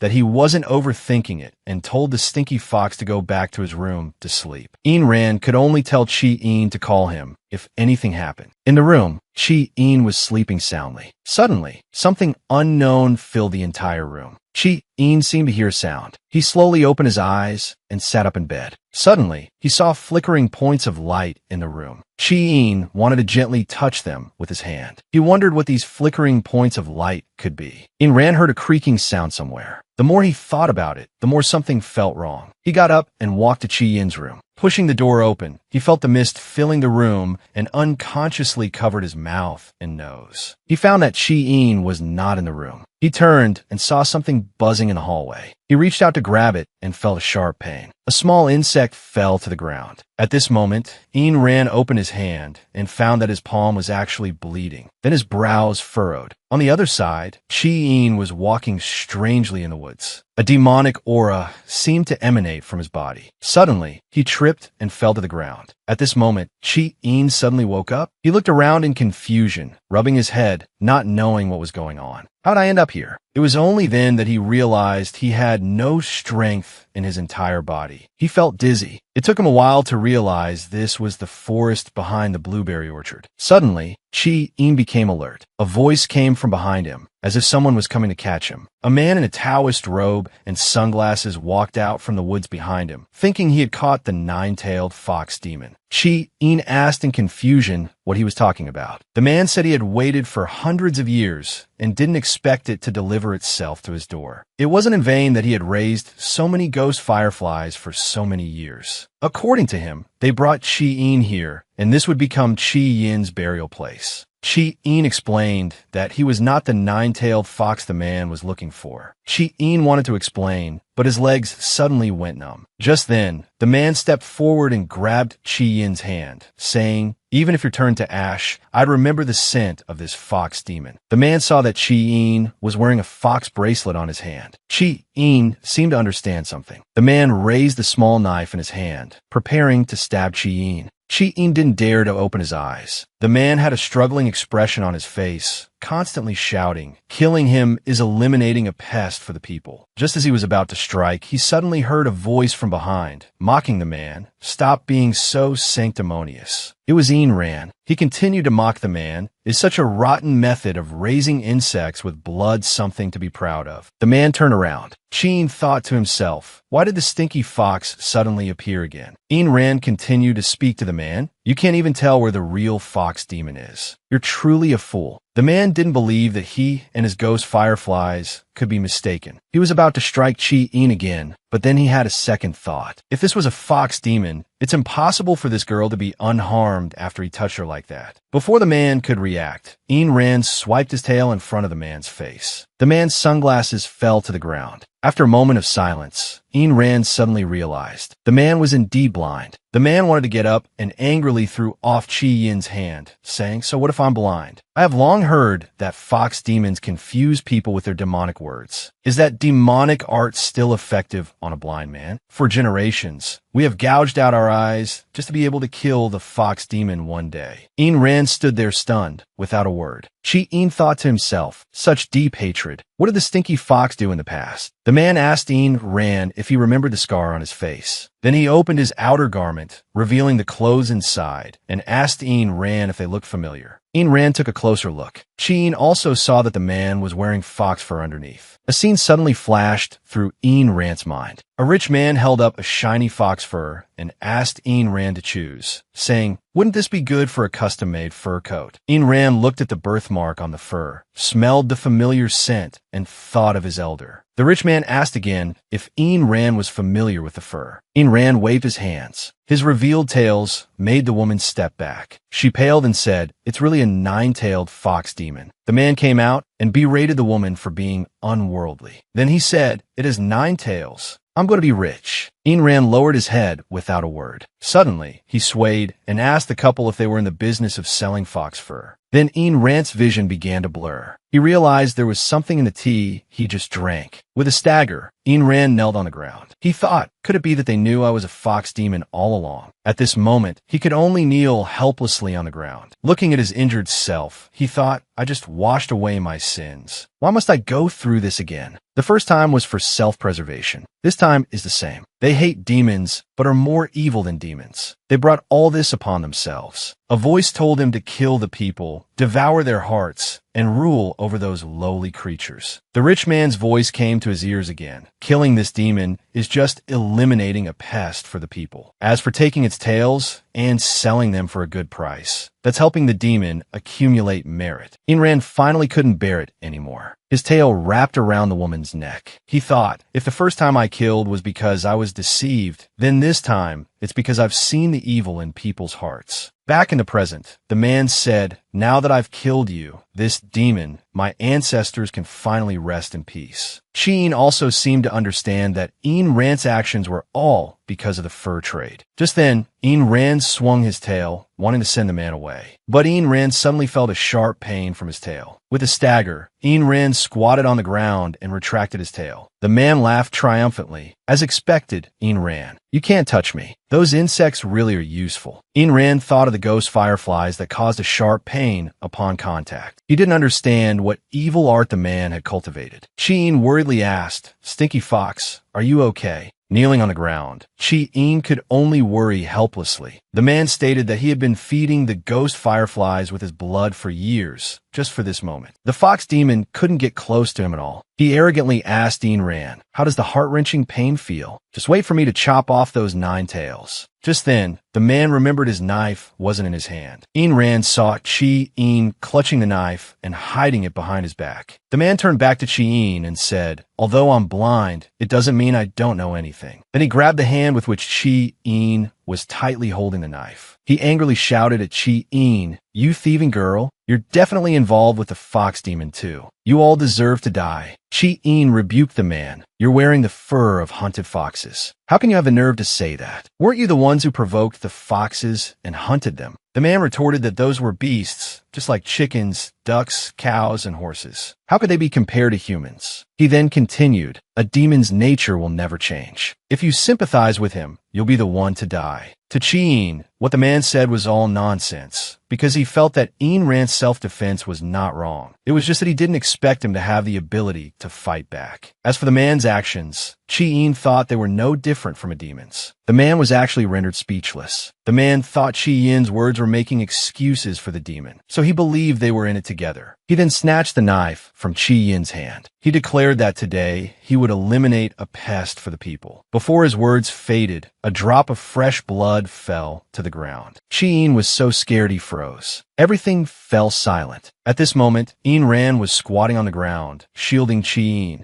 Chi-in looked worriedly at the stinky fox. The man pulled out the knife, not expecting Ain Rand to rush forward to meet it. He declared that being stabbed by this blessed knife meant certain death. At this moment, Chi-in looked at the fresh blood on his hands and looked at Ain Rand with concern, thinking, "Why did you block the knife for me?" Just then, Ain Rand used his tail to forcefully wrap around the man's knife-wielding hand. The man asked resentfully, "What are you doing? Are you not dying fast enough?" Chi-in was stunned and froze on the spot. Ain Rand kept tightening his tail around the man, wanting to perish together with him. Chi-in watched all this anxiously. Just then, a hand reached out and covered Chi-in's eyes. It turned out Ain Rand didn't want his benefactor to see this brutal scene. The man was still struggling, but he couldn't break free. Ain Rand wanted the man to know that this was how his ancestors died. To protect Chi-in, Ain Rand fought fiercely with the Taoist priest. Chi-in looked at the severely injured Ain Rand and worriedly asked, "Stinky fox, how is your tail? Why is it still bleeding?"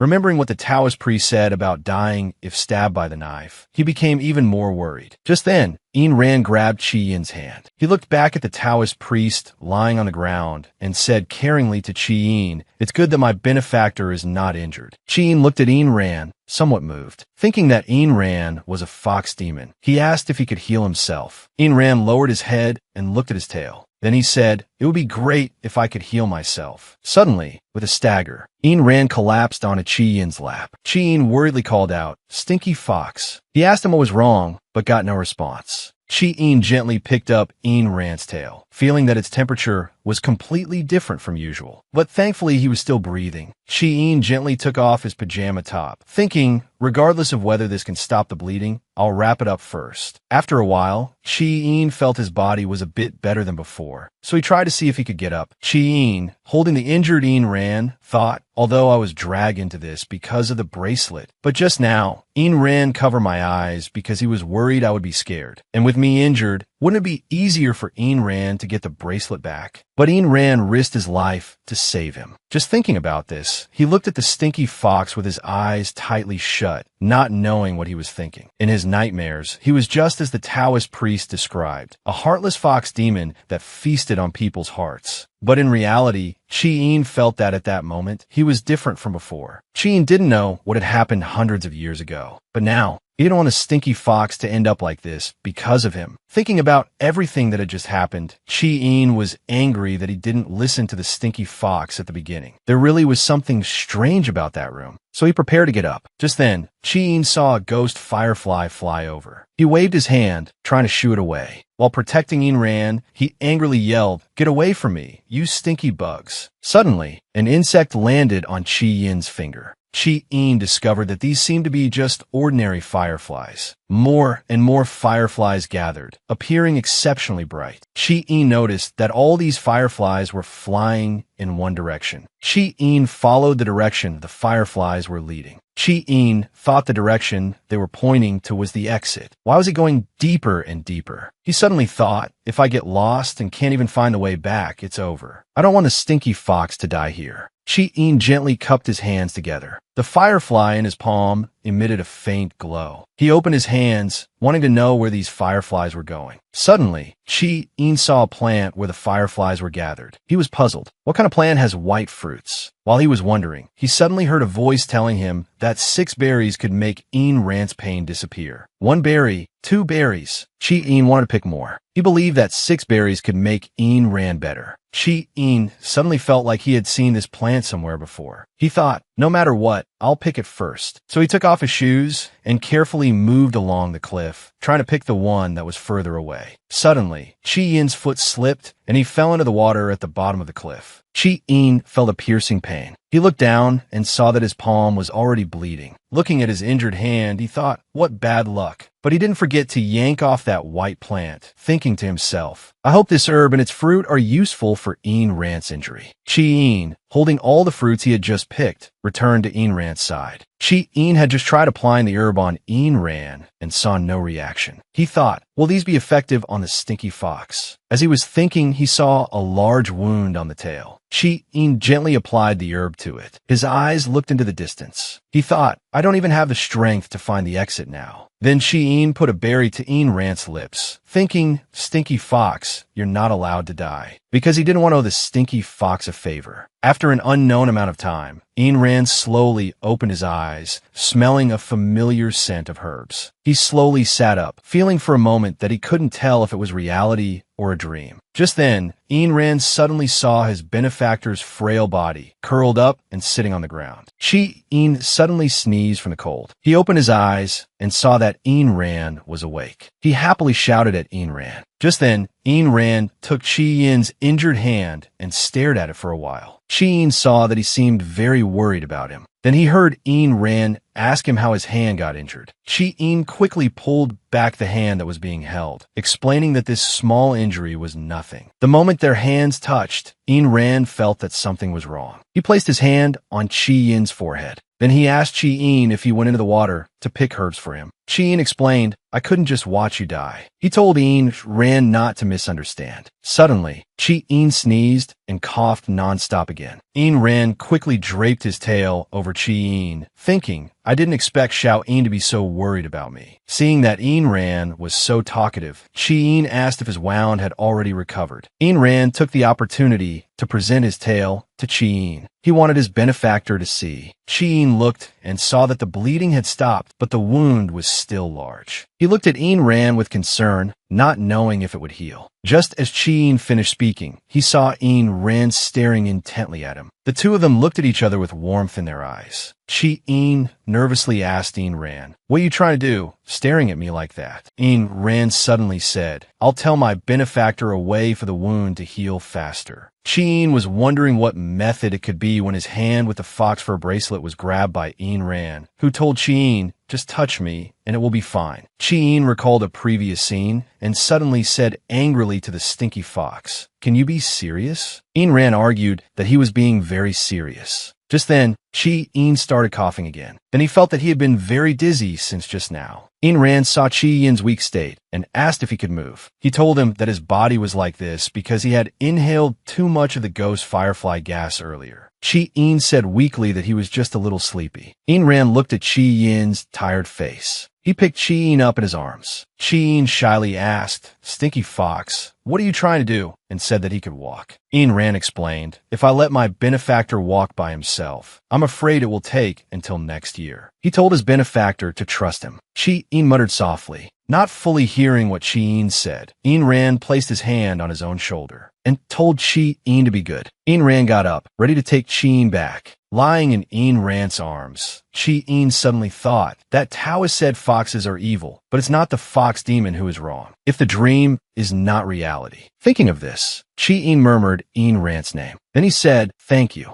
Ayn Rand looked down at his benefactor. He noticed the bracelet on his hand was slowly turning pink again. He thought, maybe this is a good fox. After getting injured while picking herbs for Ayn Rand, Chi-Yin was carried back by Ayn Rand. At this moment, Chi-Yin woke up sitting on the bed, coughing nonstop. He thought, my constitution is usually very good. It's all because of those ghost fireflies last night. After looking around, he realized he was actually in Ayn Rand's room. Chi-Yin pushed open the door and heard a noisy sound. A little boy was tightly hugging Ayn Rand's leg, claiming that the person he saw in the middle of the night was Taoist Master Ayn Rand, and that he went missing because he was looking for him. A group of people started to discuss, urging the little boy to let go and speak properly first. The little boy suddenly pulled out a hanging scroll from behind him, unrolling it with a whoosh for everyone to see. He claimed that Ayn Rand looked exactly like the fox spirit in the painting at his home. Ayn Rand turned to look. The little boy continued, "He is my family's Taoist master, the nine-tailed fox demon he has been hunting." Everyone started discussing again. Someone was heard saying he really did look a bit like the one in the painting. A woman took the scroll and looked at it carefully. She said that as soon as she came to the village, she heard the Taoist master talk about this painting. If it's not the same person, how could the demon mark on his neck be exactly the same? Everyone whispered among themselves. Someone said that if you look closely, he looks as sinister as the one in the painting. Even the mole matches. Could it really be such a coincidence? Someone else suspected that what the child said was true.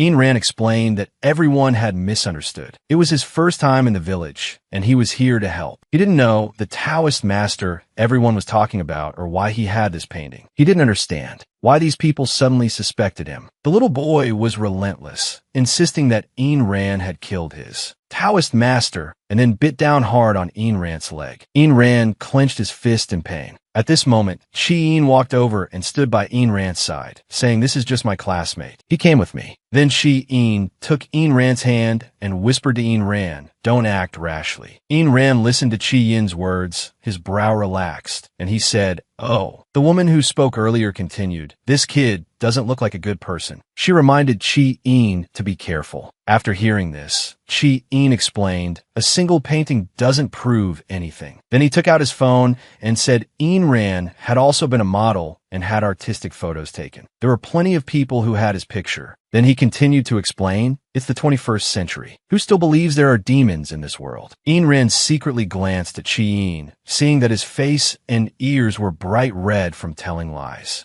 Hearing Chi-Yin say this, everyone began to stop doubting. They told the little boy that he had wrongly accused this big brother. The Annie who picked blueberries with them also felt that Chi-Yin and Ayn Rand had helped everyone pick a lot of blueberries. So how could they have bad intentions? Ayn Rand looked down at the little boy and said, "How can a nine-tailed fox demon look as human as I do? If you can't bear for him to leave, I'll come and play more often in the future." The little boy suddenly felt a chill and shouted, "This is a fox demon." Everyone else thought the child was just throwing a tantrum and even told him to apologize to Ayn Rand. But Ayn Rand said it was not necessary, as he would be leaving in a moment. The adults quickly pulled the little boy away. The Annie said embarrassedly that they had caused them trouble just now. So she prepared to bring over the bags of blueberries from before for them to take home and eat. Ayn Rand and Chi-Yin watched the crowd disperse and finally breathed a sigh of relief. Remembering that he was still holding Ayn Rand's hand, he quickly let go and complained to Ayn Rand, "How did you get into trouble so early in the morning?" Ayn Rand happily expressed his thanks to his benefactor. Chi-Yin explained, "Since you came with me, I couldn't just stand by and do nothing." Thinking about how Ayn Rand had always been obedient before, he asked him why he got into a fight this time. But Ayn Rand said he didn't mind. Chi-Yin looked at Ayn Rand and was momentarily distracted. Suddenly, he looked around, remembering the Taoist priest from last night. He whispered to Ayn Rand, "Did he really die? Is he still in that forest? What if he's discovered?" Ayn Rand quickly comforted Chi-Yin, "Don't be afraid. Those ghost fireflies will take care of his body." He said the matter had been explained. "I won't let my benefactor worry about these things anymore." Chi-Yin thought to himself, "Wasn't I the one who got dragged into this?" But Ayn Rand looked completely innocent and harmless. Thinking of this, Chi-Yin felt a fire of anger rise in his heart. He said he was going to wait for the bus, then turned and left without waiting for Ayn Rand to follow, muttering to himself, "If he's so sentimental, I'll just leave him here alone." Just then, Ayn Rand heard a strange whooshing sound coming from the forest behind him. Ayn Rand stood there, somewhat puzzled. One day, Chi-Yin received a message from his coach on his phone. It turned out Chi-Yin hadn't been to the dojang for classes for almost a month. Since Chi-Yin was free in the morning, he prepared to go practice for a while. Ayn Rand sat beside him and asked with confusion, "Is this the one you mentioned before?"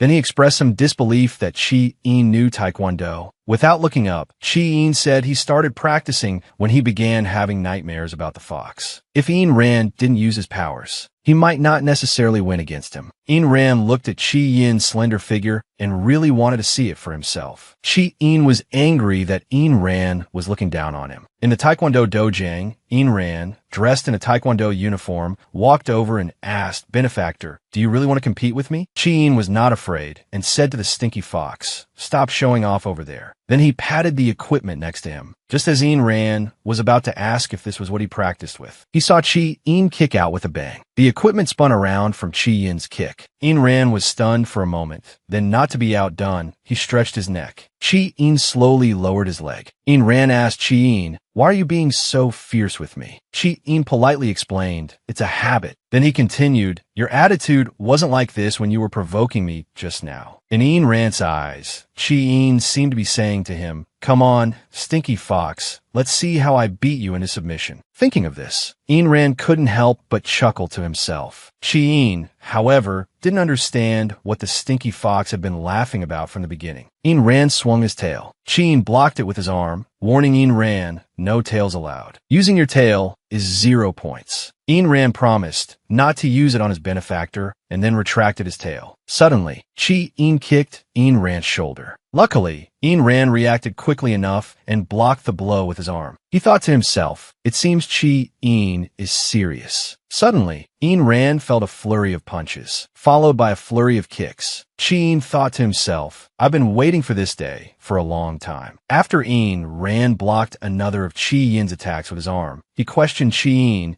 "Doesn't my benefactor have any consideration for my injury from last night? He shouldn't have brought it up." As soon as Chi Yin heard Ain Rand say that, he said angrily, "Isn't it because of you that the Taoist priest found me?" As Chi Yin complained that all his bad luck was because of Ain Rand, he kicked out again. Ain Rand firmly grabbed his leg. Ain Rand leaned in and explained, "I didn't do it on purpose either." At this moment, Ain Rand pulled hard. Chi Yin lost his balance and was pinned down by Ain Rand. Chi Yin's hands were firmly pressed to the ground by Ain Rand. Ain Rand looked down at Chi Yin, whom he had defeated. Just then, Chi Yin pushed up hard with his legs. Ain Rand felt a wave of pain. Chi Yin used force again with a hook and sat on top of Ain Rand. Chi Yin's arms pressed down tightly on Ain Rand's shoulders. He raised the arm with the bracelet high, proudly showing off his victory to Ain Rand. At this moment, he finally let out a sigh of relief and asked Ain Rand, "How about that?" Ain Rand stared at Chi Yin and gulped with a loud sound. Then he coughed a few times and stopped looking directly at Chi Yin. Just as Chi Yin was wondering about Ain Rand's expression, Ain Rand suddenly told him his clothes had come loose. Chi Yin hurriedly turned around. He straightened his clothes. Then Ain Rand said teasingly, "These clothes can't handle roughhousing." At this moment, the air seemed to become exceptionally quiet. Ain Rand, a little at a loss, called out, "Benefactor, Chi Yin."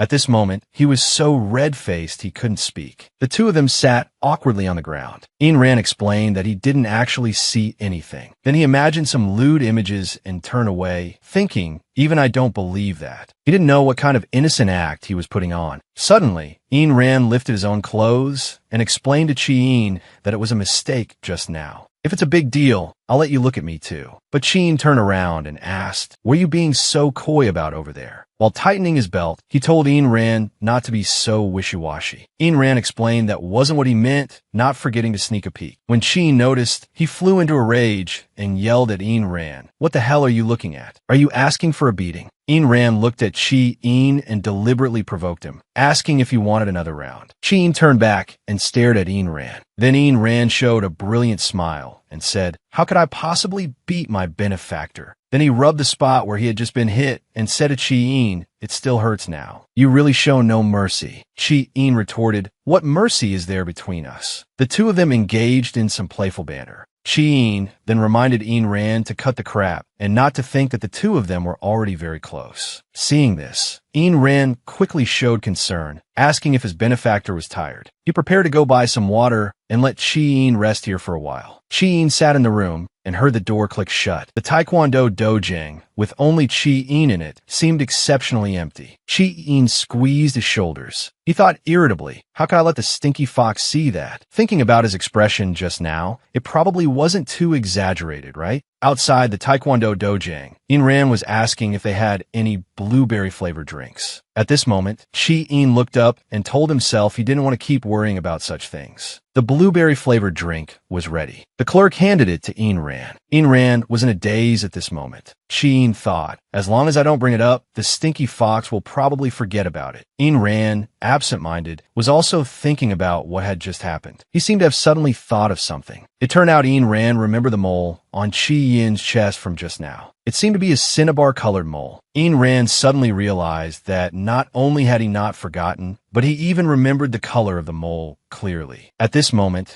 the clerk reminded him again, "Sir, it's time to pay." In-ran went to buy a drink for his benefactor. He finally returned with the drink. At this time, In-ran found that Chi-in had already changed his clothes and was packed and ready to go. He turned and asked In-ran why he was still hanging around here. It turned out the class group chat had tagged In-ran to submit a PPT. He hadn't even replied to the message. In-ran looked blank and asked Chi-in why he had to reply to the message. Chi-in angrily yelled at him that In-ran was the class president, and when the classmates couldn't find him, they came looking for Chi-in. But In-ran replied that he only read his benefactor's messages and not anyone else's. Chi-in told him that he had to be responsible no matter what. In-ran then shamelessly asked Chi-in to teach him, promising to study diligently. At the school gate, Chi-in begged the gatekeeper grandpa to let him go in to get a USB drive, explaining that he forgot to copy a file and would be out in a moment and that he wouldn't be caught. The gatekeeper grandpa looked around and reminded Chi-in to be quick. When they arrived at the computer lab and opened the door, Chi-in remembered that the computer labs around here were locked. As the two were thinking, "Did we come here for nothing?" they suddenly saw the door of classroom on the other side of the hallway open, and a teacher walked out. A large bunch of keys dangled and jingled from his waist. In-ran then called out. The teacher looked back at In-ran. With one hand in his pocket, he pointed to the computer lab with the other and continued to ask, "Do you have a key for this? If you do, open the door." Chi-in embarrassedly called out to In-ran, "Don't just ask a passerby for a key." Just then, the teacher walked closer and pointed at the two of them. He scolded them. "What are you doing here not wearing school uniforms?" Chi-in took a closer look and saw it was actually Principal's son. Then he stammered, not yet having figured out how to explain. In-ran then said impolitely, "We need to get in. If you have the key, please open the door." The principal slapped In-ran on the head with his book and angrily asked, "Which class are you from? How dare you speak like that?" Seeing that things were not looking good, Chi-in quickly stood in front of In-ran and apologized to the principal, explaining that they just wanted to go into the computer lab to copy some files, but the door was locked. The principal asked Chi-in, "You want to get into the computer lab, right?" The principal, who was getting angrier just thinking about it, how could he possibly forgive them so easily? Sure enough, in the computer lab, the principal angrily said, "Since you're in, you might as well finish compiling the data for your grade before you leave." Chi-in never expected that he would also have to count the number of mops and board erasers. In-ran, on the other hand, was lost in thought. Then his gaze shifted to the principal. When the principal saw this, he questioned In-ran, "What are you staring at me for? Are you not convinced?" With a slap, the book in his hand once again hit In-ran on the head. He then scolded In-ran for relying on his somewhat good looks to be popular in class and for not respecting the teachers and the principal. So he demanded that Chi-in watch In-ran hold a horse stance at the door for 10 minutes before going back in together. In-ran wanted to step forward, but was stopped by Chi-in, who promised the principal that he would supervise him well. Chi-in looked at In-ran's stubbornness, afraid that the principal would punish them again. He anxiously mouthed for him to squat quickly. In-ran had no choice but to obey the order. The principal scolded him to do it properly, saying he would come back to check later. Watching the principal walk away, the two of them finally breathed a sigh of relief. Chi-in saw In-ran leaning against the wall and poked him, asking why he wasn't squatting anymore. In-ran asked in return, "Does my benefactor really want to watch me squat for 10 minutes? Chi-in replied that he had just promised the principal to supervise him well. In-ran then said he was willing to listen to his benefactor and obediently squatted down. Chi-in felt that the stinky fox was acting strange. He moved a little closer and caringly asked if In-ran's injury would be okay. Chi-in suddenly felt that those people no longer seemed to be affected by In-ran's enchantment. In-ran continued to squat, stunned for a moment. He explained, "My benefactor doesn't like me using this ability. I won't use it in the future. Will that make my benefactor happy? Chi-Yin felt a bit complicated and couldn't speak. He deliberately avoided Ayn Rand's gaze and asked when he had become so obedient. Ayn Rand recalled that after being stabbed by the Taoist priest, although he used herbs to save his life, he couldn't save those abilities. He looked down at his tail, which was still not flexible enough. He glanced at Chi-Yin, thinking, I couldn't win him over before, and now it's even harder. At this moment, Chi-Yin was so sleepy he could barely lift his head, constantly dozing off. Ayn Rand felt that he was already unable to attract Chi-Yin, and with his enchantment ability gone, he was just the same as before. He recalled how Chi-Yin defended him at the blueberry orchard, and how he had just shielded him from the principal. Could it be that Chi-Yin's heart had softened after that night? As he was thinking, he saw Chi-Yin suddenly become drowsy and nod off. Ayn Rand quickly extended his arm. He gently supported Chi-Yin's face, quietly feeling the warmth of Chi-Yin's cheek. Chi-Yin slowly opened his eyes. Ayn Rand asked him if he was sleepy. Chi-Yin was instantly startled awake. How did I almost fall asleep? He then patted his face, muttering, just a little more and the tally will be done, and reminded the stinky fox not to get sleepy either. Ayn Rand replied that he wasn't sleepy at all, but his benefactor was probably sleepy enough. As he was speaking, Chi-Yin let out another big yawn. Ayn Rand looked at the sleepy Chi-Yin at this moment, his cheeks slightly flushed. He suddenly found that the way he yawned was like a little kitten. After an unknown amount of time, the two of them finally returned home. Chi-Yin, after closing the door, changed into his slippers. Chi-Yin complained, how did it get so late? I'm dead tired. He then started to blame Ayn Rand. Why did you have to provoke the principal for no reason? Ayn Rand told his benefactor to go rest first if he was tired. After speaking, Chi-Yin watched Ayn Rand walk away, thinking the stinky fox is really treating this place like his own home. Chi-Yin lay on the sofa and stretched lazily. Chi-Yin thought about the day, feeling like he had done a lot, and drowsily fell asleep. In a daze, he seemed to hear Ayn Rand calling his name. Then the voice became clearer. Chi-Yin woke up with a start and angrily asked Ayn Rand what he wanted. Chi-Yin sat up and heard Ayn Rand ask him about something he didn't know how to operate. So he went over to see what he was doing. He had just told him to go to bed early. Ayn Rand then asked if this symbol meant hot or cold water. Chi-Yin suddenly saw something and was too shocked to speak. Ayn Rand was standing naked in the bathroom, saying to himself, my tail can only use warm water now. Chi-Yin quickly covered his eyes and loudly questioned Ayn Rand why he wasn't wearing any clothes. Chi-Yin sat back on the sofa, angrily thinking, was the stinky fox doing that on purpose? He's so smart. How could he not know how to turn on the hot water switch? Thinking about when he was helping Ayn Rand adjust the water temperature just now, he saw the tattoo on Ayn Rand's body. Why did it feel somewhat familiar? As Chi-Yin was thinking, Ayn Rand suddenly sat down next to him and asked if he was still thinking about what happened just now. Seeing the slight blush on Chi-Yin's face, he quickly explained, it's okay. My benefactor can remember it anytime. Then he said with a wicked smile, after all, I haven't forgotten what happened at the Taekwondo dojang either. Hearing Ayn Rand say this, Chi-Yin's face was already beet red. After a moment of embarrassment, he angrily said to Ayn Rand, stop being so full of yourself. I won't remember what just happened. After speaking, he prepared to go wash up, but was pulled back by Ayn Rand, with the reason that there was still something left to do. Saying that, he pulled Chi-Yin's hand and sat back down on the sofa. Chi-Yin nervously asked him what he was doing. Ayn Rand then took out a small bottle of conditioning lotion, dripped it onto Chi-Yin's bracelet, and gently rubbed it. She looked up, watching Ayn Rand's every move. Ayn Rand continued to stroke it gently, explaining that it was used to protect the tail. Chi-Yin quickly pulled her hand back, saying she would do it herself. While rubbing the bracelet on her hand, she thought, what kind of precious fox fur needs conditioning? To think I'm inexplicably helping this stinky fox with his fur care. Because this thing shouldn't have been on her hand in the first place. Just as she was thinking, Chi-Yin suddenly felt something. Looking down, she suddenly noticed the fox fur was gradually turning pink. As Chi-Yin was thinking, she suddenly felt a foxtail brush past her from behind. She turned around, about to ask him something, and saw Ayn Rand lying nearby.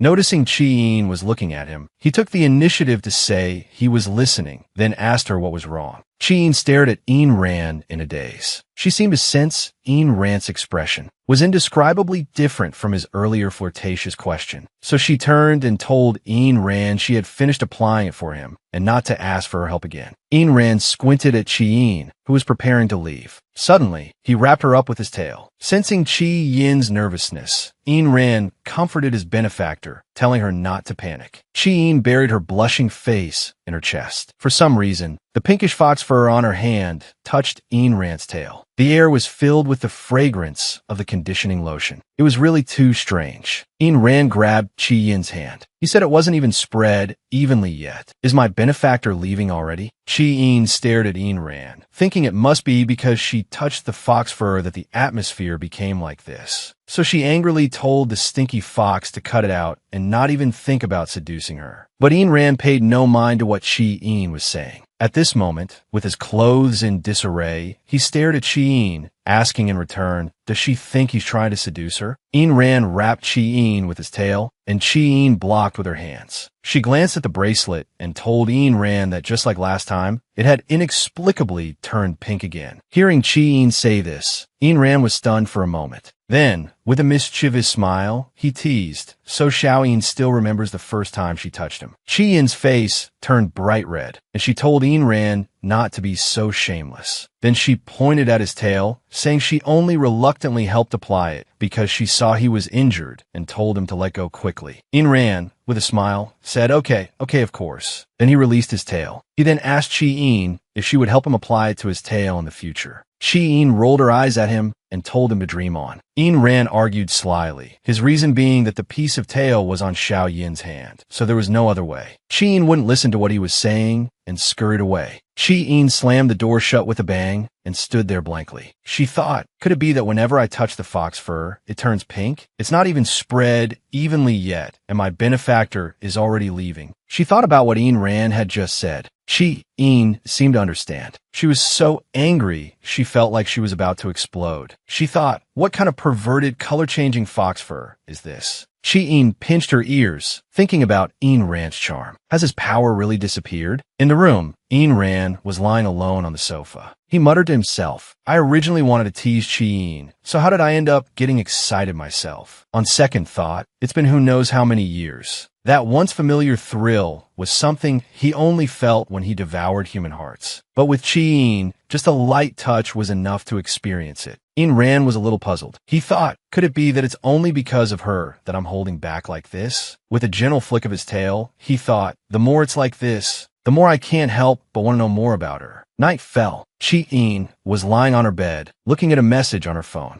It was from the Class 1 to 6 group chat. A new message had arrived. Ayn Rand was tagged, asking if he had finished the PPT. Chi-Yin suddenly remembered she had completely forgotten about this. She looked towards the door, thinking that after copying the data that day, she had also taught him how to use the computer. But she didn't know if he could actually do it, and he hadn't asked. After a moment of worry, Chi-Yin thought again that it was his responsibility. What does it have to do with me? I'm not going to bother with him. Then she tiptoed out of the room, wanting to see what Ayn Rand was doing. She saw Ayn Rand sitting alone on the sofa downstairs. Chi-Yin looked a bit puzzled at Yin's serious expression. Rand, thinking, could he be working on the PPT? He looks quite serious. Did I misjudge him? So she thought about quietly sneaking back to her room. Just as she bent down to sneak away, Chi-Yin's phone suddenly vibrated. Squatting on the floor, she took out her phone to see what the message was. Taking a closer look, it was a photo sent by Ayn Rand. He was asking in the group chat when this photo was taken. Chi-Yin thought, what on earth is this guy doing? What is he looking at? At that moment, Ayn Rand was using the mouse to zoom in on that photo in the group album. He saw clearly that the photo was of Chi-Yin and Xiao Sun. They were just standing there, not speaking. The next day, Chi-Yin was holding a few boxes of blueberries, ready to go to school. She told Ayn Rand they were going to be late. Ayn Rand curiously asked Xiaoyin who the blueberries were for. Chi-Yin didn't have time to answer his question. As she walked, she teased Ayn Rand that he didn't seem tired even after staying up all night. Do all foxes have this much energy? And she reminded Ayn Rand to hurry up. In the classroom, Chi-Yin handed a box of the blueberries she brought to Lulu.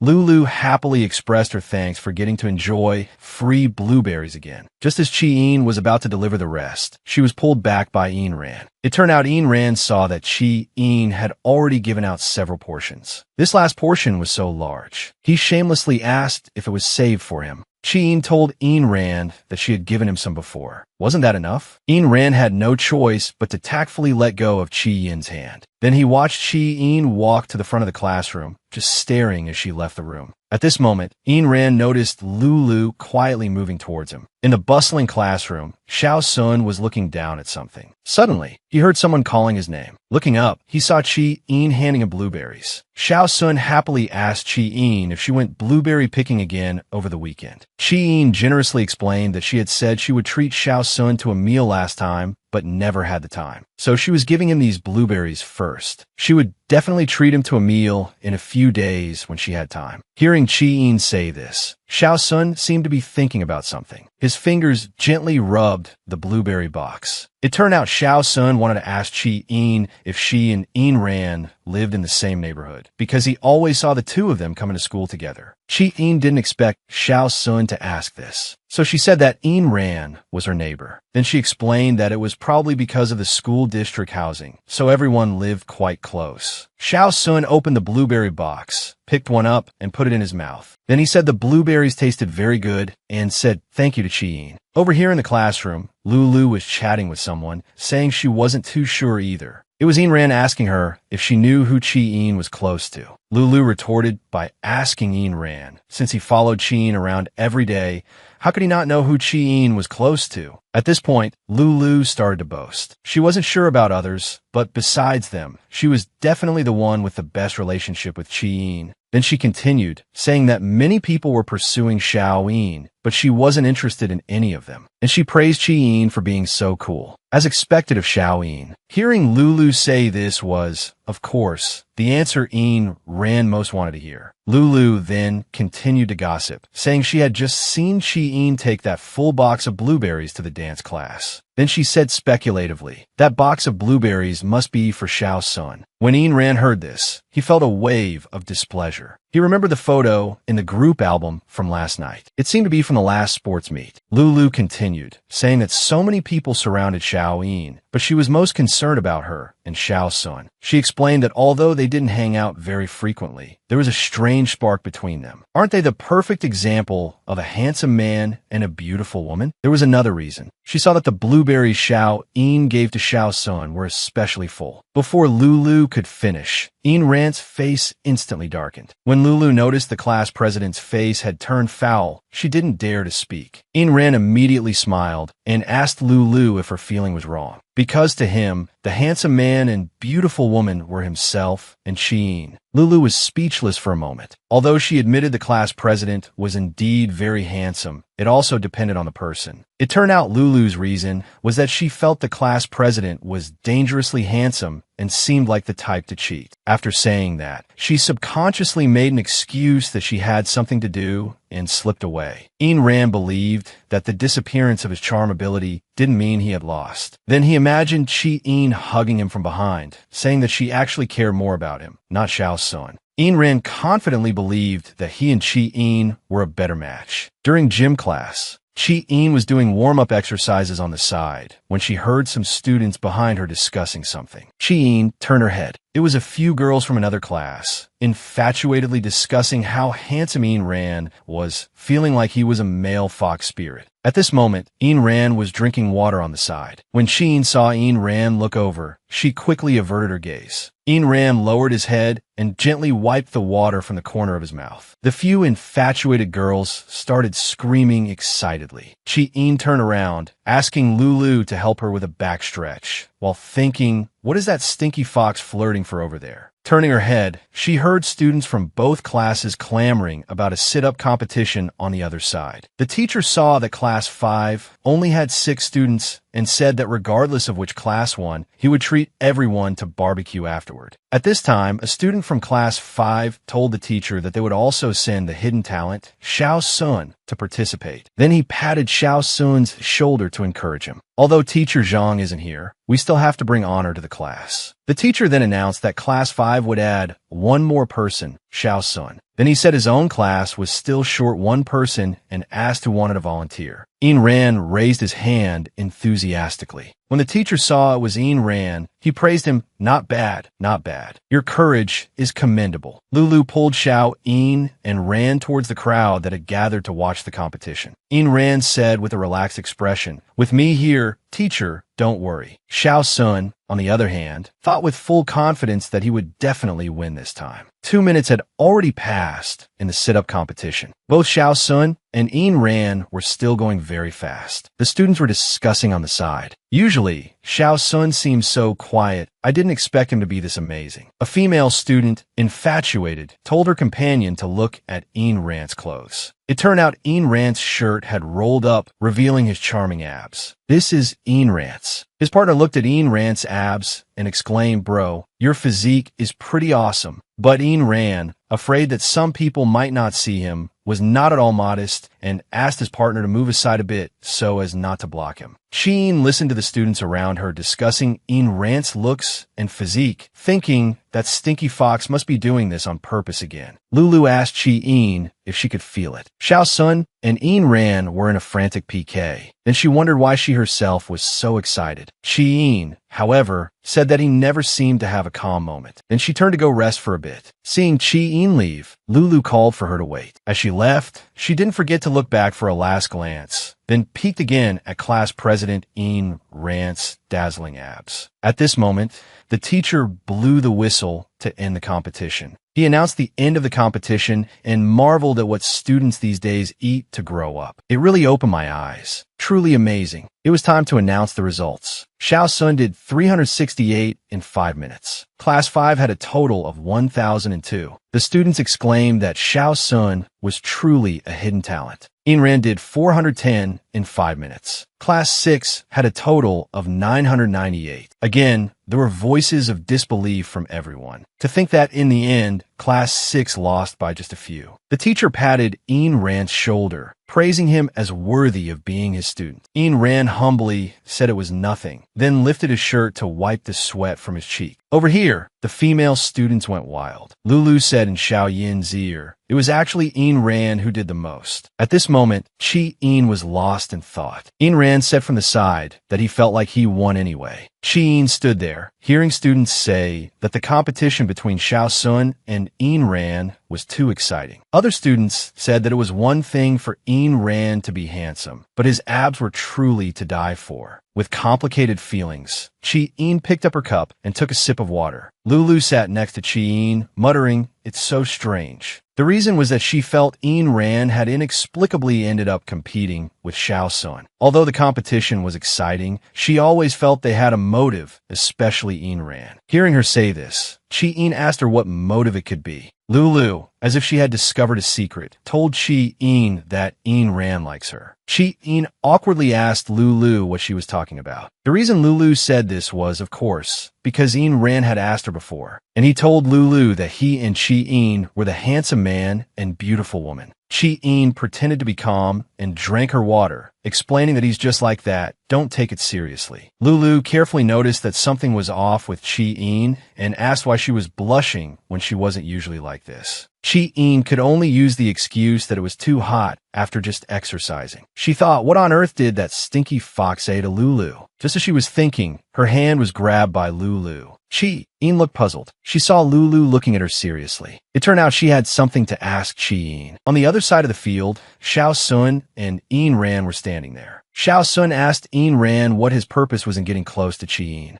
Ayn Rand asked Xiao Sun the same question, wanted to know what Xiao Sun's purpose was in getting close to Chi-Een. Xiao Sun pushed up his glasses and continued to ask Ayn Rand if he should call him Ayn Rand, or should he call him Nine-Tailed Fox. Over here, it turned out Lulu was curious to know, between Xiao Sun and Ayn Rand, who Chi-Een liked more. When Chi-Een heard Lulu ask if she liked Xiao Sun or Ayn Rand, she froze for a moment. When she got home, it was already very late. Chi-Een opened the door. She casually tossed her bag aside and collapsed onto the sofa, exhausted. But her mind was still on Lulu's question from earlier. Thinking about how Lulu started gossiping again, she had deliberately avoided it by telling Lulu Why do you have so many questions every day? Lying on the sofa, Chi-Ean grumbled to herself again. That gym class had made the whole day restless. I don't know what that stinky fox is up to every day. Chi-Ean was afraid he would cause more trouble for her, so she didn't want him to go to school anymore. Just as she was thinking, she received a message from Ain Rand, telling Chi-Ean he was going out for a bit tonight and telling her not to miss him too much. Looking at the message on her phone, Chi-Ean thought again of what Lulu said. That Ain Rand clearly liked her. She sat up straight on the sofa with a shocked expression, then got angry at herself for keep thinking about that sentence. She raised her hand, thinking it's all because of this bracelet. The stinky fox is always revolving around this. Suddenly, Chi-Ean felt that something was not right. She stared at the round, sparkling fox charm on the bracelet. She thought, did the fox look this realistic before? Looking at it now, it seemed just like a real one, and it looks exactly the same as the fox in my nightmares. But for a moment, just now, Chi-Ean felt that it didn't seem as ferocious as in the nightmares. She only sensed fragility and gentleness. On the other side, Ain Rand suddenly shivered, as if he felt Chi-Ean touching him. Just then, his phone suddenly rang. It was a call from his friend, Shiryu, complaining that Ain Rand's phone was just for show. He didn't even save his number. Ain Rand, however, used the excuse that he couldn't find Shiryu to add him and told Shiryu to just come find him. Shiryu then mocked Ain Rand, asking if he only remembered that little girl's home. Then Ain Rand said for Shiryu to help him look up a person. This person was Xiao Sun from their school. Shiryu immediately agreed. No problem, but he had to know what was up with this person. It turned out that a few hours earlier, Xiao Sun had threatened Ain Rand on the field. If he had impure motives towards Chi-Ean, he wouldn't just stand by and do nothing. Ain Rand looked disdainful, asking Xiao Sun what right he had to say this to him. Then he continued, speaking so shamelessly, "Are you not going to pretend to be an ordinary human anymore?" Xiao Sun, as if seeing through everything, said that from the first moment he saw Ain Rand, he knew he wasn't human. But so what? The scene of their first meeting flashed through his mind. Xiao Sun said he had his reasons for being by Chi-Yin's side. Ain Rand, not to be outdone, said that Xiao Sun couldn't stop him from doing anything either. Xiao Sun said in a mocking tone, "The arrogance and shamelessness of the nine-tailed fox is indeed just as the gods described." And he asked Ain Rand if he knew the source of the nightmares that had been plaguing Chi-Ean. Then he patted his own shoulder, teasing that Ain Rand probably never thought about these things. Seeing Ain Rand remain silent, he continued, saying that Ain Rand was just unilaterally pestering Chi-Ean, but had never understood her. The two of them stared at each other. Ain Rand sneered and retorted, "Since Xiao Sun says so, it's as if he understands Chi-Ean very well." Xiao Sun pushed up his glasses and said that the secrets he knew were indeed slightly better than Ain Rand's. At this moment, Ain Rand hung up the phone. He thought about that conversation with Xiao Sun, wondering how Xiao Sun could be so familiar with Chi-Yin's past. He lowered his head and thought, what could be the source of Chi-Yin's fox nightmares? He wondered if it was related to his past experience of devouring human hearts. Was it just a coincidence that she was the one who found the bracelet? Ain Rand returned home and saw Chi-Ean had already fallen asleep at the table. Beside her was an unfinished puzzle. He walked over and picked up a puzzle piece that had fallen on the floor. He looked up again at the sleeping Chi-Ean and suddenly thought of the woman in his dreams. Scene after scene from the dream flashed through his mind. Ain Rand pressed his forehead, feeling a bit dazed. After a while, Ain Rand came back to his senses and rubbed his head. He looked again at the still, soundly asleep Chi-Ean, walked to the window, and drew the curtains for her. Then he picked up the puzzle piece that had just fallen, bent down, and carefully brushed the hair away from Chi-Yin's face. Looking at the same eyebrows and eyes as the woman in his dream, the same mole under her eye, he thought, could it be her? Just then, Chi-Ean opened her eyes and saw Ain Rand beside her. Ain Rand continued to gently stroke her hair. Chi-Ean, still drowsy with sleep, greeted Ain Rand. Ain Rand's hand suddenly paused. The air seemed to stand still. The bracelet slowly began to turn pink again. Ain Rand looked down, thinking to himself that his relationship with Chi-Ean was probably not as simple as it seemed now. Chi-Ean felt that Ain Rand's gaze was a bit strange. Just then, Ain Rand suddenly lowered his head and moved closer to Chi-Ean, gently asking what Chi-Yin's secret was. Chi-in opened her sleepy eyes, ready to speak. Ain Rand's serious expression was full of anticipation. But Chi-in closed her eyes, said, "I don't want to tell you," and fell back asleep. Ain Rand thought to himself, what was I even expecting? Looking at the sleeping Chi-in, he thought that although she didn't say, he would eventually understand her better. Ain Rand had already made his calculations. The secret and the benefactor would both be his sooner or later. At this moment, Chi-in was having that nightmare again. Entangled by the fox, she asked in confusion why it kept pestering her. The fox demon's tail suddenly wrapped around Chi-in, and Chi-in screamed, "Don't." But the fox demon's tail kept rubbing against Chi-in's body. Chi-in, however, unconsciously called out Ain Rand's name. In her dream, Chi-in looked at the fox demon beside her. Just then, the fox demon tilted its head and asked, "Benefactor, were you calling me?" Chi-in looked at the fox demon in confusion. Then she asked in disbelief, "Are you really Ain Rand?" But she was pulled into an embrace by the fox demon. He then comforted Chi-in, telling her not to be afraid now that he was here. The fox demon holding Chi-in explained that he would not harm her. Chi-in seemed to feel much more at ease. At that moment, Chi-in was mumbling "stinky fox" in her sleep. Slowly opening her eyes, she sat up abruptly, unable to believe she would have such a dream. What made her even more incredulous was that she would actually call out Ain Rand's name in her dream, making her think it was all just a hallucination. But thinking about Ain Rand's appearance in the dream, why did she feel a sense of peace? Puzzled, she lifted the blanket covering her, wondering if he was the one who had covered her. Dressed, Chi-in was still thinking that Ain Rand seemed to have said something to her last night, but she couldn't remember what. A sudden fog in her mind. So that's why I dreamed of the stinky fox. It definitely wasn't just a random dream about those things. In the bustling school campus, Chi-in was on her way to the classroom when she suddenly received a message from Ain Rand saying that Xiao-in actually calls his name in her sleep. Chi-in thought awkwardly, what is this stinky teapot so smug about? So she replied, explaining that she was having a nightmare, and told him to stop being so full of himself. At this moment, a girl brushed past Chi-in.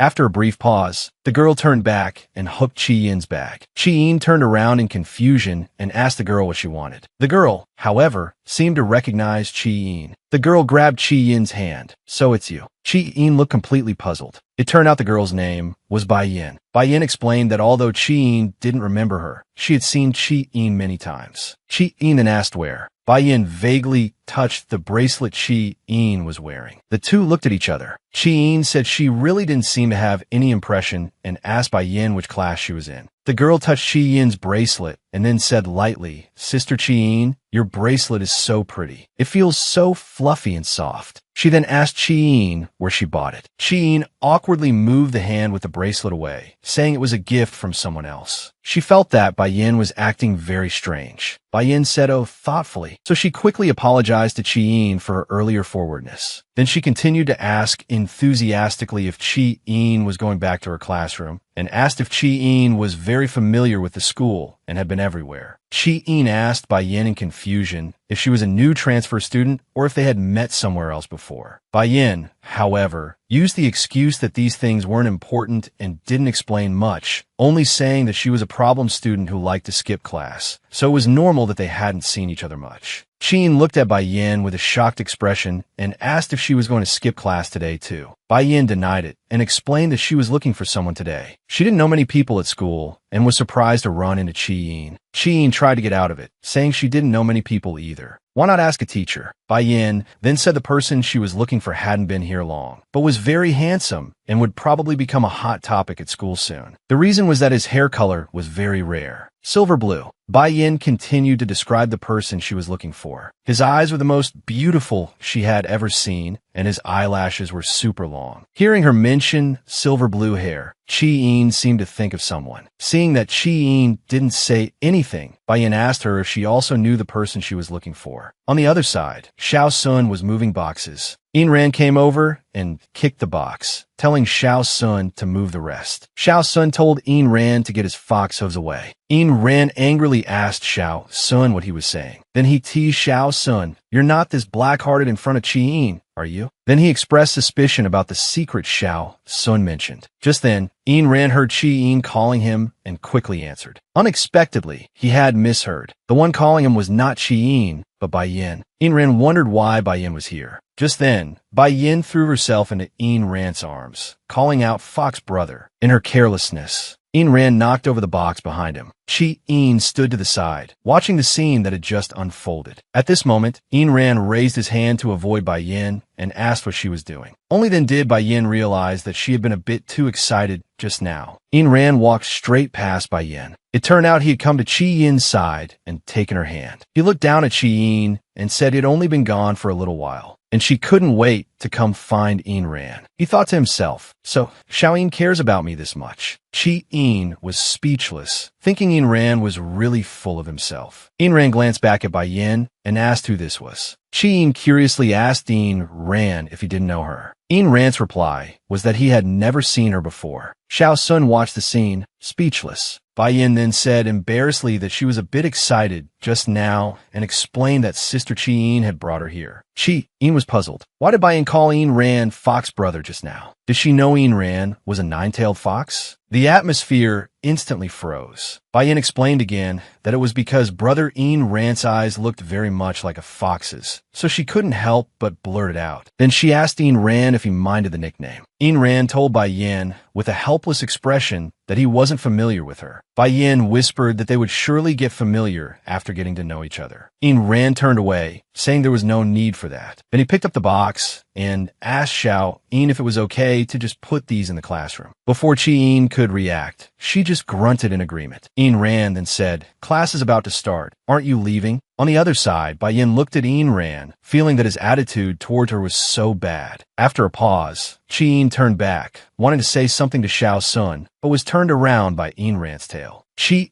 angrily asked him what he was doing. Ran leaned in caringly and told her to watch where she was going. Bai Yin watched all of this, thinking resentfully that sooner or later, Ran would come looking for her. At this moment, the class bell rang. Bai Yin thought, what an annoying place, and an annoying bell. Then she turned to leave. Xiao Sun reminded Bai Yin that this was the opposite direction of the classroom. Bai Yin didn't stop. Xiao Sun asked again, "Aren't you going to class, classmate?" Bai Yin scratched her head, saying awkwardly that she was new and didn't know the way very well. Bai Yin patted Xiao Sun's shoulder and waved. She expressed her thanks and prepared to leave. Xiao Sun watched Bai Yin leave and fell silent. He was lost in thought, and Bai Yin was also thinking to herself, he probably didn't see through me, right? In the classroom hallway, Qi was lying on a desk by herself. Her fingers were drawing circles out of boredom, looking at a certain someone who happened to be sleeping nearby. Bai Yin didn't know why she was called here at this time. Looking curiously at the girl who came in, Bai Yin made a shushing gesture, not to wake up Ran, who was sleeping on the side. She directly asked Qi what her relationship with Ran was. This stunned the heroine. She naturally had to deny it quickly. There was no relationship at all, but this one hand seemed to prove something. Qi then asked Bai Yin why she was asking this. Hearing that there was no relationship, Bai Yin said this with a smile. This also left Qi not knowing what to ask. They seemed to know each other. Before Qi could speak, the girl said she liked Ran. What was Qi supposed to do about this? Bai Yin said seriously that she had liked Ran for a long time and came here for Ran. Hearing these words, Qi didn't know what to think. In the end, Qi sat up and said that wasn't what she was asking. But what should she ask? Recalling her intimate behavior with Ran and how much she liked Ran. She turned her head, but didn't know what to say. What was going on? Qi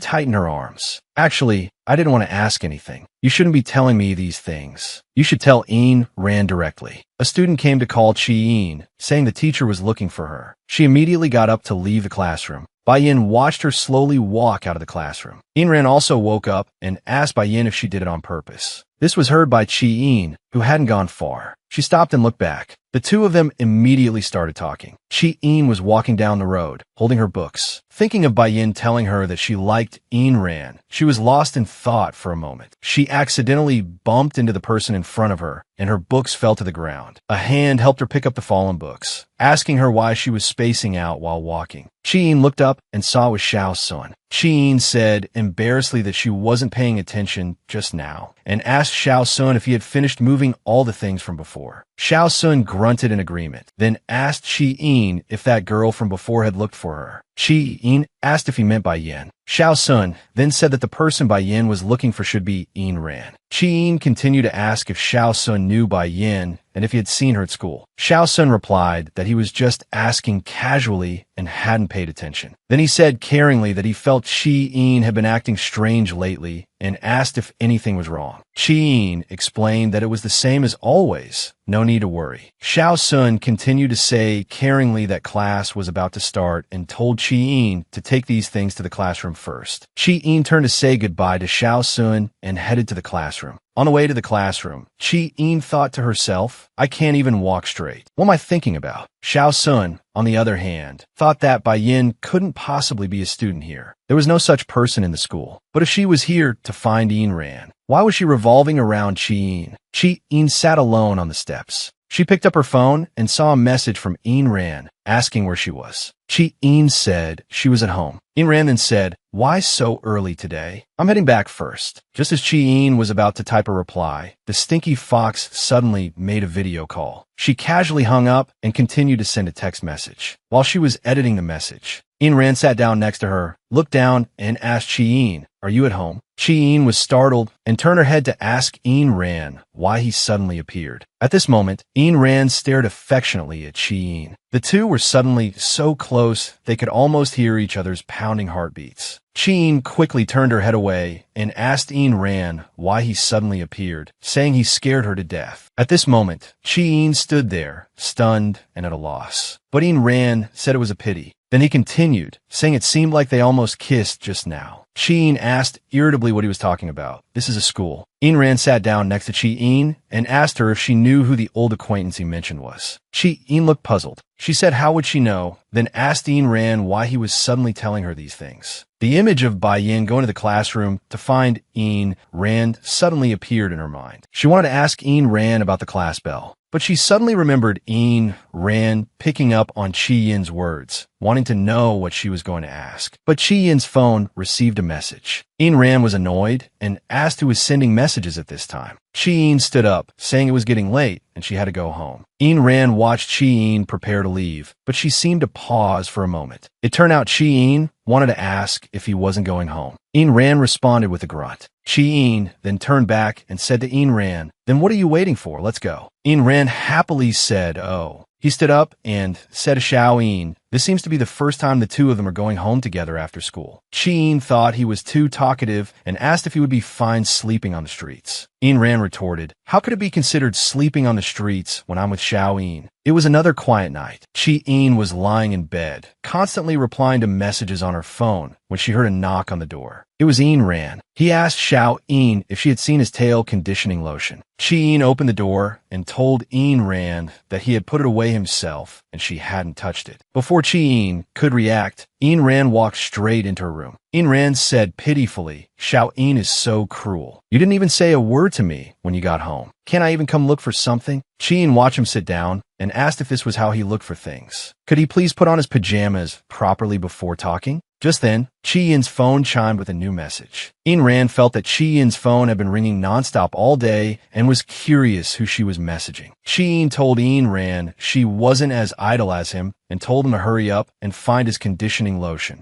Just then, with a click, the room was plunged into darkness. Qi Yin asked what was going on, why the lights suddenly went out. She was thinking it might be a power outage, but on second thought, that wasn't right. The sound of the switch just now must have been the stinky fox. Just then, she felt a fluffy mass surrounding her. Qi Yin asked Yin Ran what he was doing, why it was suddenly so dark she couldn't see anything. Yin Ran then told Qi Yin that she still hadn't answered what he said during the day. So Yin Ran wanted to stay with Qi Yin a little longer to confirm who the old acquaintance he mentioned was. Qi Yin's hands, body, and the area around her ears couldn't stand being touched by Yin Ran's fox fur. She told him to stop for a moment. After her eyes adjusted to the darkness, Qi Yin seemed to be able to vaguely see the fluffy white fox tails. Yin Ran then asked Qi Yin if he didn't cling to her, would she just avoid him again? Qi Yin was stunned for a moment. It turned out Yin Ran wanted to know if she was having the same dream as him. Qi Yin suddenly felt that the stinky fox's breath was a bit shaky. Yin Ran then asked Qi Yin if, besides not knowing. She had nothing else she wanted to ask. Chi-Yin froze, thinking about the question she wanted to ask. What did Yin Ran and Bai-Yin talk about? She wondered if the old acquaintance Yin Ran mentioned could be her. She used to have nightmares about a fox, but not recently. And the fox in her dreams had turned into Yin Ran. This feeling was so strange, she couldn't bring herself to ask. Thinking about how the stinky fox always wrapped his tail around her and said inexplicable things, she couldn't tell if his words were sincere or not. Then she looked up at Yin Ran, thinking that if she cared so much, wouldn't she be falling into his trap? But thinking about his gaze recently, it no longer seemed as flirtatious as when they first met. Just as she was thinking, Yin Ran told Chi-Yin that the old acquaintance once told him, "Don't be afraid." Chi-Yin paused for a moment. Then Yin Ran walked closer to Chi-Yin, continuing, "He came to save Chi-Yin." Yin Ran continued, "The person in the dream said he would stay with him, that he would always be there." At this point, Chi-Yin called out his name, wanting to say something. Yin Ran continued, "I clearly can't remember his appearance, but I always feel that he is very similar to Chi-Yin." Chi-Yin looked at Yin Ran before her, moved, and at a loss. At this moment, Yin Ran wrapped his tail around Chi-Yin again. Chi-Yin felt Yin Ran's breath and body were too close. Yin Ran continued, "That old acquaintance is also a benefactor to me." And Yin Ran only just realized his own admiration for him. Chi-Yin's face was already bright red, having no idea what he was talking about. Yin Ran cupped Chi-Yin's blushing cheeks with his hands and continued, "Back then, it was also pitch black like this. He took the initiative to bandage my wounds, held and caressed me all night, and even talked to me." Chi-Yin didn't understand why Yin Ran was telling her these things. Even though Yin Ran was talking about him, her own heart was beating uncontrollably, as if it was about to jump out. Yin Ran lowered his head and gently held Chi-Yin's face. He then asked Chi-Yin, "Do you really not remember anything?" Chi-Yin thought Yin Ran was up to some trick again and didn't believe his words. She thought, "This stinky fox is just like usual, enjoying teasing me, playing a cruel joke on me." But some fragmented memories really did surface in her mind. It was always at night, always seeming to be doing the same thing to the same person. At this moment, Chi-Yin lowered her head, unable to speak. Then she said hastily, "I can't remember." "I remember." Yin Ran comforted Chi-Yin, saying he was willing to wait for her to remember slowly. Chi-Yin froze at a loss. She thought, what is Yin Ran doing? His expression was so solemn just now. Why is he suddenly smiling? Then she asked Yin Ran what he meant. Just because she looked like that old acquaintance, did she have to respond? At this moment, Yin Ran gently rested his head on Chi-Yin's shoulder.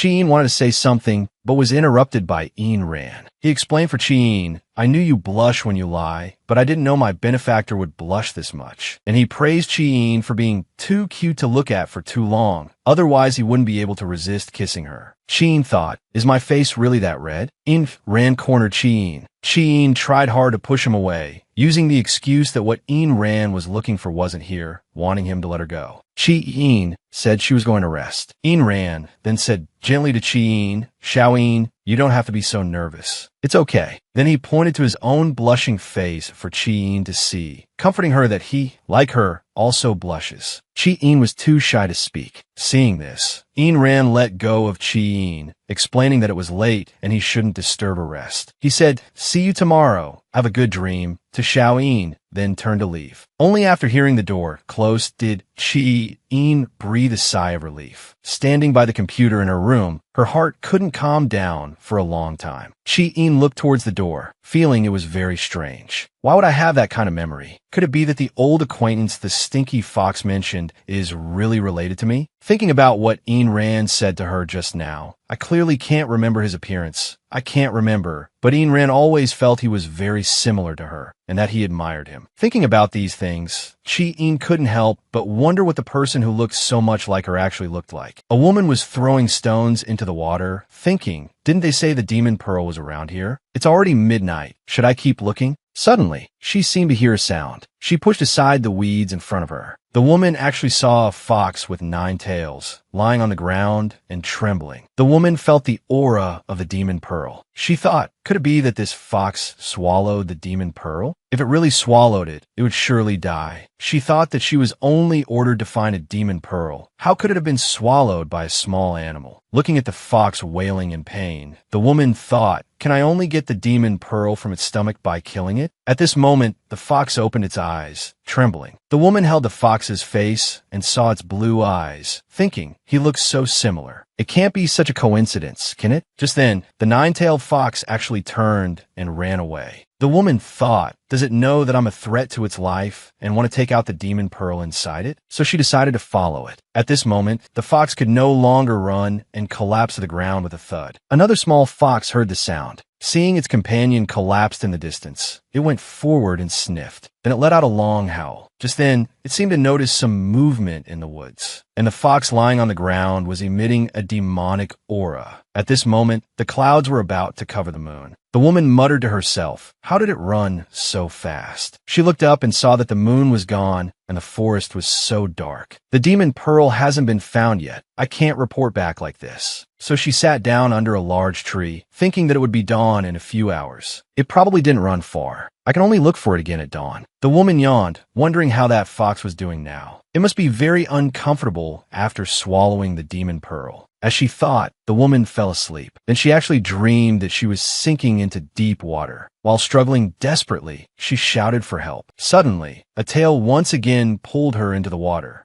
Just as she felt she was about to suffocate, she suddenly opened her eyes and saw a fox looking at her. The woman thought, I just fell off a cliff. It really hurts. Luckily, the herbs are still here. She breathed a sigh of relief. The fox wagged its tail, looking at the injured woman. The woman opened her eyes, thinking, he just saved me. The woman wanted to touch the fox, but the fox quickly backed away. Then it picked up some herbs and ran deep into the forest. The woman watched the fox run away with the herbs, thinking, did it save me because of the herbs? At this moment, the wind in the forest made the trees rustle loudly. The woman suddenly woke up. She seemed to hear some movement, thinking, what's happening over there? So she went closer to take a look. Suddenly, the woman saw something and froze. It was a group of injured foxes lying on the ground. They didn't seem to have serious external injuries, but there were bloodstains everywhere. The woman seemed to think of something in her heart. She turned around and saw a fox with 9 tails kneeling on the ground. The 9-tailed fox looked at the woman in confusion and asked who she was. However, they didn't seem to have met. He lowered himself and reached out his hand, recalling that the blood trail disappeared here. If those few foxes died because of the demon pearl, should Chi-In report this situation to the gods? I'll wait until dawn to search this forest again. She was sleeping quietly when suddenly a voice said, today's harvest is truly great. Chi-In turned her head to look. We couldn't catch them before, no matter how hard he tried. I don't know which deity sent us this great gift. 2 hunters were holding dead foxes. This was truly effortless. We can sell them for a good price. She looked at the foxes in the 2 men's hands and seemed to realize something. She immediately appeared in front of the 2 hunters, calling out to them. Chi-In wanted the 2 hunters to let her see the foxes in the sack. The hunter carrying the sack said, where did this little girl come from? There's no share for you here. He then took out a dead fox in front of Chi-In. They're all dead. I'm afraid of scaring you. She wasn't afraid. Just let me take a look. The foxes in that sack, you usually can't catch them. You dare to catch them even when they died so strangely. The hunter immediately became agitated. None of your business. Whoever gets them, keeps them. You wild girl, are you trying to rob us? Just then, Chi-In waved her small hand and a leaf flew out. With a rip, it immediately tore the bag open. Dead foxes all fell out of the bag. The girl was also startled by so many foxes, but the one she was looking for wasn't among them. Seeing this scene, the 2 men immediately started cursing. You broke my only sack. You wench, just you wait. Before he could finish his sentence, the girl disappeared. The bloodstains at the previous location had dried up. The foxes those hunters caught were far more than the ones from last night. Did something happen later? Catch him. Ouch. The sound came from beside her. Chi-In looked over. The 2 hunters had fallen to the ground. What kind of monster was that? It had so many tails and was covered in blood. The 2 men then shared their thoughts. Those foxes were probably killed by that monster. And I was also suspecting, was it that 9-tailed fox? Is he still alive? I turned and left this place. The 2 hunters also prepared to pack up the dead foxes and leave. This is the right direction. Chi-In walked over this way. But why is it getting more and more desolate the further I walk? Looking at the bloodstained same place in front of her. Chi-Yin recalled what the two hunters had just said. So many tails, covered in blood. I clenched my fists. The demon pearl seems to have already affected him. Hesitantly, I reached out my hand. Should I kill him and take out the demon core? When I opened this white cloth, it was a man covered in blood. He slowly collapsed on my shoulder. Chi-Yin was surprised. How could it be a person? She tried to wake the man up. The man had a strong smell of blood and was muttering something. One hand was floating above the ground. The man struggled to say, I didn't mean to. Afterward, Chi-Yin held the herbs, wondering if it was enough. After the demon pearl acts up, will his appearance be different from now? Will he become irritable and go mad? Looking at him now, he doesn't seem fierce at all. She came behind the man to apply the medicine, but his hair was in the way. Chi-Yin pushed aside the man's long hair, but she was stunned by the scene. A shocking wound appeared before her eyes. She recalled the scene from just now. He had said he didn't mean to. What on earth happened last night? I know you didn't mean to, so bear the pain a little longer. The wound will heal. I slowly bandaged his wound. The cold wind blew, making me shiver. But when I touched his body, was it because of the fox tails providing warmth or because of the demon pearl? His skin temperature was always warm. Finally, I tied the knot on the cloth and looked up at the man before me. His expression really resembles the one from my childhood. I wonder if his eyes will be the same when he opens them. Just as I finished speaking, the man's eyes fluttered open. The two of them looked at each other, and this gaze was exactly the same as the one I encountered in my childhood. The man, however, asked, "Who are you?" Chi-Yin smiled and said, "You're awake." After saying that, I woke up with a start and went downstairs. Footsteps were heard, and Ayn Rand happened to be in the living room. Ayn Rand turned around and greeted me. I directly lifted Ayn Rand's shirt, wanting to check the wound on his back. But there was nothing on his back. Ayn Rand looked at me with a puzzled expression. Chi-Yin, blushing, lowered Ayn Rand's shirt. Ayn Rand also asked what wound. I don't have any wounds on my body. I continued to blush and averted my gaze. But Ayn Rand directly lifted the front of his shirt, smiling and saying, "Do you only need to check the back?" Chi-Yin's face became even redder. He then asked me, "Why is your expression so tense? Did you have a nightmare again?" He clearly can't remember his appearance, can't remember. But I always feel that he is very similar to you. I admire him. Ayn Rand looked down at Chi-Yin. It seems I dreamed of him. Chi-Yin shyly lowered her head and asked, "The old acquaintance you mentioned." Ayn Rand reached out and covered my face, asking, "Was he wearing a veil like this?" I slapped Ayn Rand's hand away. "Don't you know what he looks like? Why are you asking me?" He said with a smile, "For some reason, I can't remember what happened during that time. If Xiaoyin dreamed about it, why don't you tell me?" I turned around that if you can't remember and don't know what he looks like, then why do you say I look like him? Why did you confess to me and ask me about your past? Chi-Yin gripped her cup tightly. What on earth is this stinky fox trying to do? Ayn Rand turned his head, reached out his hand towards Chi-Yin. "That aren't you curious? Why can you dream about these things? Why must you think that old acquaintance is someone else? My benefactor." Ayn Rand touched my hand. "It has only ever been you." Ayn Rand kissed my hand. Chi-Yin's face was shy, but different images flashed through your mind. Chi-Yin abruptly pulled her hand back. What are you doing? Why are you suddenly kissing my hand?" She punched Ayn Rand fiercely. "Stinky fox, are you itching for a beating?" But he still asked with a smile, "Didn't you dream of anything else in your dream? I remember our relationship could be more intimate." Chi-Yin immediately explained, "What nonsense are you talking about? What kind of dream do you think I had? It's just what?" He moved closer to Ayn Rand, and at this moment, I stared at the man in front of me. The stinky fox is so cheeky, but in the dream, he was so well-behaved. Then I received, "He is cuter than you." Ayn Rand asked curiously, "Who are you talking about?" And my lips curved up slightly. The fox in the dream. He looks so harmless, so gentle and cute. It makes you want to protect him. And you, I pointed at Ayn Rand and said, "are not as cute as him." "What are you talking about?" Ayn Rand was not convinced. The he you're pointing at is me, isn't it? I crossed my arms. He doesn't talk as much as you do. "Oh, so Xiaoyin likes the quiet and cute type," Ayn Rand said with a smile. Chi-Yin puffed up her cheeks. "Why do you relate everything to like? How can you be so presumptuous?" Ayn Rand called out affectionately, "Benefactor."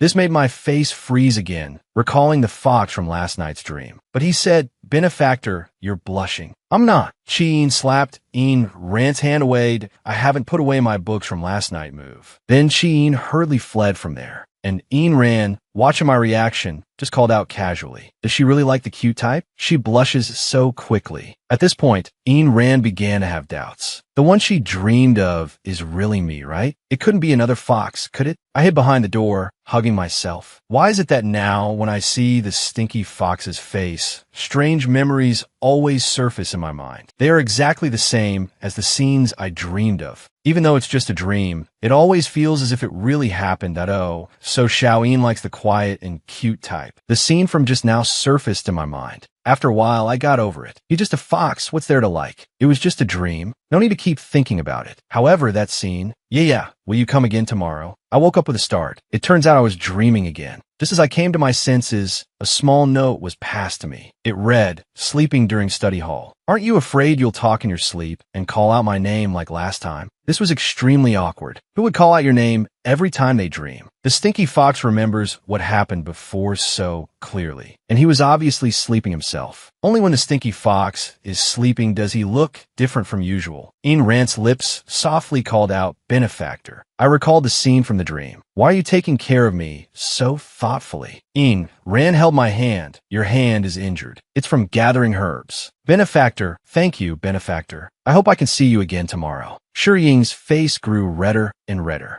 These fragmented images kept flashing in my mind, but don't move. Doesn't the wound hurt? Benefactor, with your concern, it doesn't hurt. In the dream, it was as if Ian Ran woke up at this moment and looked at me. What is Xiao Yin thinking? And in the dream, it seemed like Shi Ying liked Ian Ran. What are you doing? Ian Ran sat up, and I happened to lie down on my desk. No matter how Ian Ran called me, I just pretended not to hear. You're ignoring me. I'm so bored. Ian Ran propped up his head. I'm going out in a bit. Not staying here anymore. Shi Ying moved a little, but showed no intention of getting up. Ian Ran stood up and stopped by my desk. He lowered his head and said softly, benefactor, see you at home. Then he left, yawning. He muttered as he swaggered off. This weather really makes one sleepy. A certain person slowly lifted her head. Sleepy my foot. He must have done it on purpose. He's already talkative, but today he kept finding things to talk to me about. Images of Ian Ran kept appearing, and I don't want him to see me like this. If he saw me, he would say again, benefactor. Seeing me blush again. Have you fallen for me? Liking him is a feeling from the dream, not reality. Suddenly, a beautiful woman shouted, what are you doing? Where did you pop out from? Shi Ying was also startled. I just came from Ian Rant's place. My mood instantly dropped.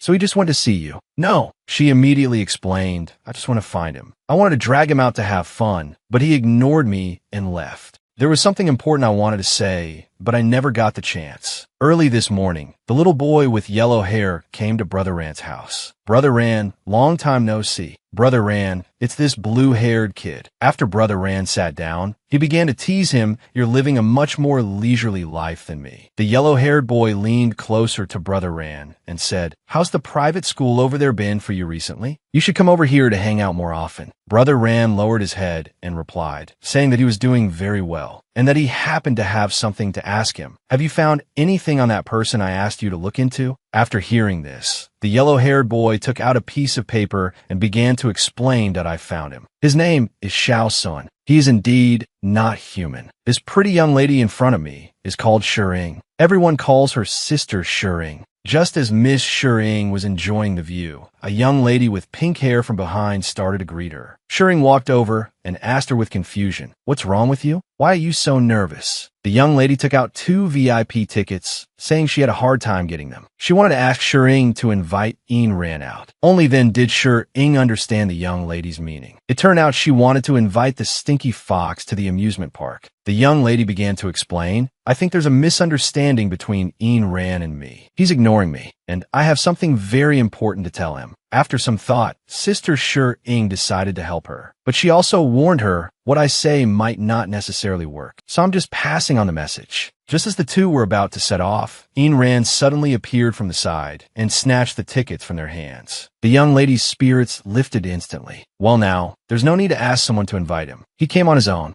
But the outcome was not what she wished for. Ian Ran threw the 2 tickets back in her hand, saying, I've never been to this place, and I'm not interested. Also, you don't need to pass any messages to me. The young lady hurriedly stopped him and said, these tickets were really hard to get. What's more, I have something very important to say. Hearing this, Miss Shi Ying started to say to the 2 of them, I happen to have something to do, so I'll be leaving. Just as Shering was about to leave, the young lady held her wrist, saying that if Ayn Rand didn't have time, then she would have to invite Miss Shering to go with her instead. As soon as she finished speaking, a man with glasses walked out from behind them and said, "Shering invited me to dinner this weekend. She probably doesn't have time, right?" This really pissed off the pink-haired young lady. Damn it, where did he pop out from? The scene of two men confronting each other is truly rare, especially two handsome men. A helpless Shering had no choice but to tell the young lady beside her, "Don't waste the tickets. Bai Yin, you can find someone else to go with." After Shering left, Ayn Rand began to tease the two, "Seeing as you both have time, why don't you two go together?" Meanwhile, Sister Shering, who had left, was still thinking about what just happened. She felt that whenever she ran into Bai Yin, some hard-to-understand coincidences would always occur. Xiao Sun, the man with glasses, interrupted Bai Yin and me earlier. It also seemed like he didn't want me to agree. As she was thinking, Sister Shiying's phone suddenly rang. She picked it up to check. It was Lao Wen. Could it be that Lao Wen is coming back? Lost in thought, she arrived at the school's package station. It turned out to be a package sent to her by Lao Wen. The old man at the gate took out a bottle of AD calcium milk and gave it to Shering, telling her there were still 1 or 2 boxes left and that she should come here to get them every day. After leaving, Shering opened a bottle and started drinking. This made her think it's still the same familiar taste. I still remember that every time before Lao Wen came back, he would send me a big pile of things. I would look forward to skiing with Lao Wen. Just as she was enjoying her drink, a figure walked over. It was Ayn Rand.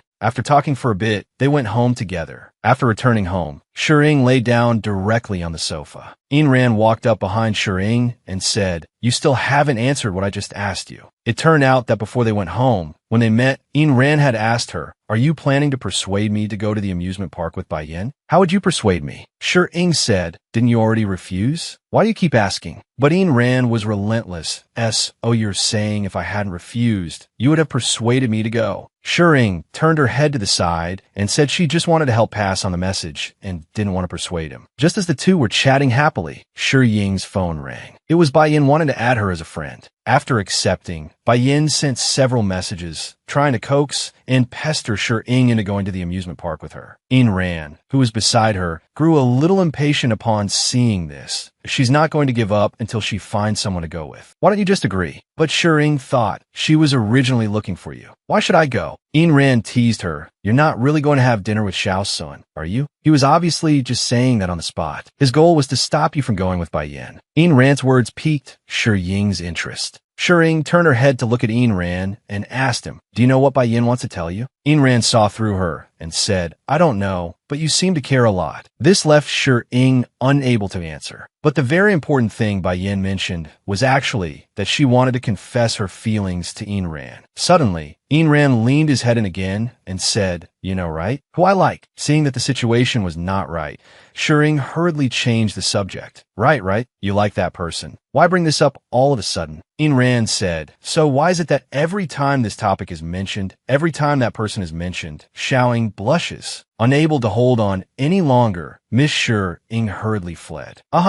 If she stayed any longer, things would get too serious. After Shi Ying left, she sent a WeChat message to Ayn Rand. "I've agreed to go with Bai Yin. Are you really going to?" How could Ayn Rand let such a great opportunity slip by? Ayn Rand said he was going, and he definitely had to go. When the weekend came, Shi Ying changed her clothes and prepared to go out. She sent a message to Ayn Rand and Bai Yin. But right after she sent the message to this guy, he suddenly appeared. Good grief, a stalker. After arriving at the amusement park, she also successfully met up with Bai Yin. Bai Yin greeted Shi Ying. "Sister Shi Ying, I've been waiting for you for a long time." After the two met, Ayn Rand hid in a coffee shop in the amusement park, supervising the two of them. At this moment, Ayn Rand seemed to hear a familiar voice from behind him. As soon as the two entered the amusement park, they came to the pirate ship. Shi Ying was speechless. "We're riding this as soon as we get in." Bai Yin said, "This is great. There's no need to queue, and we can ride it over and over." Ayn Rand told Xiao Sun behind him, "Xiao Yin is afraid of heights. I'll sit behind her later." Xiao Sun glared at him and said, "Why didn't you persuade her not to come? What if she gets hurt?" Ayn Rand retorted directly, "Should I have let her go to dinner with you instead? With me here, there won't be any problems."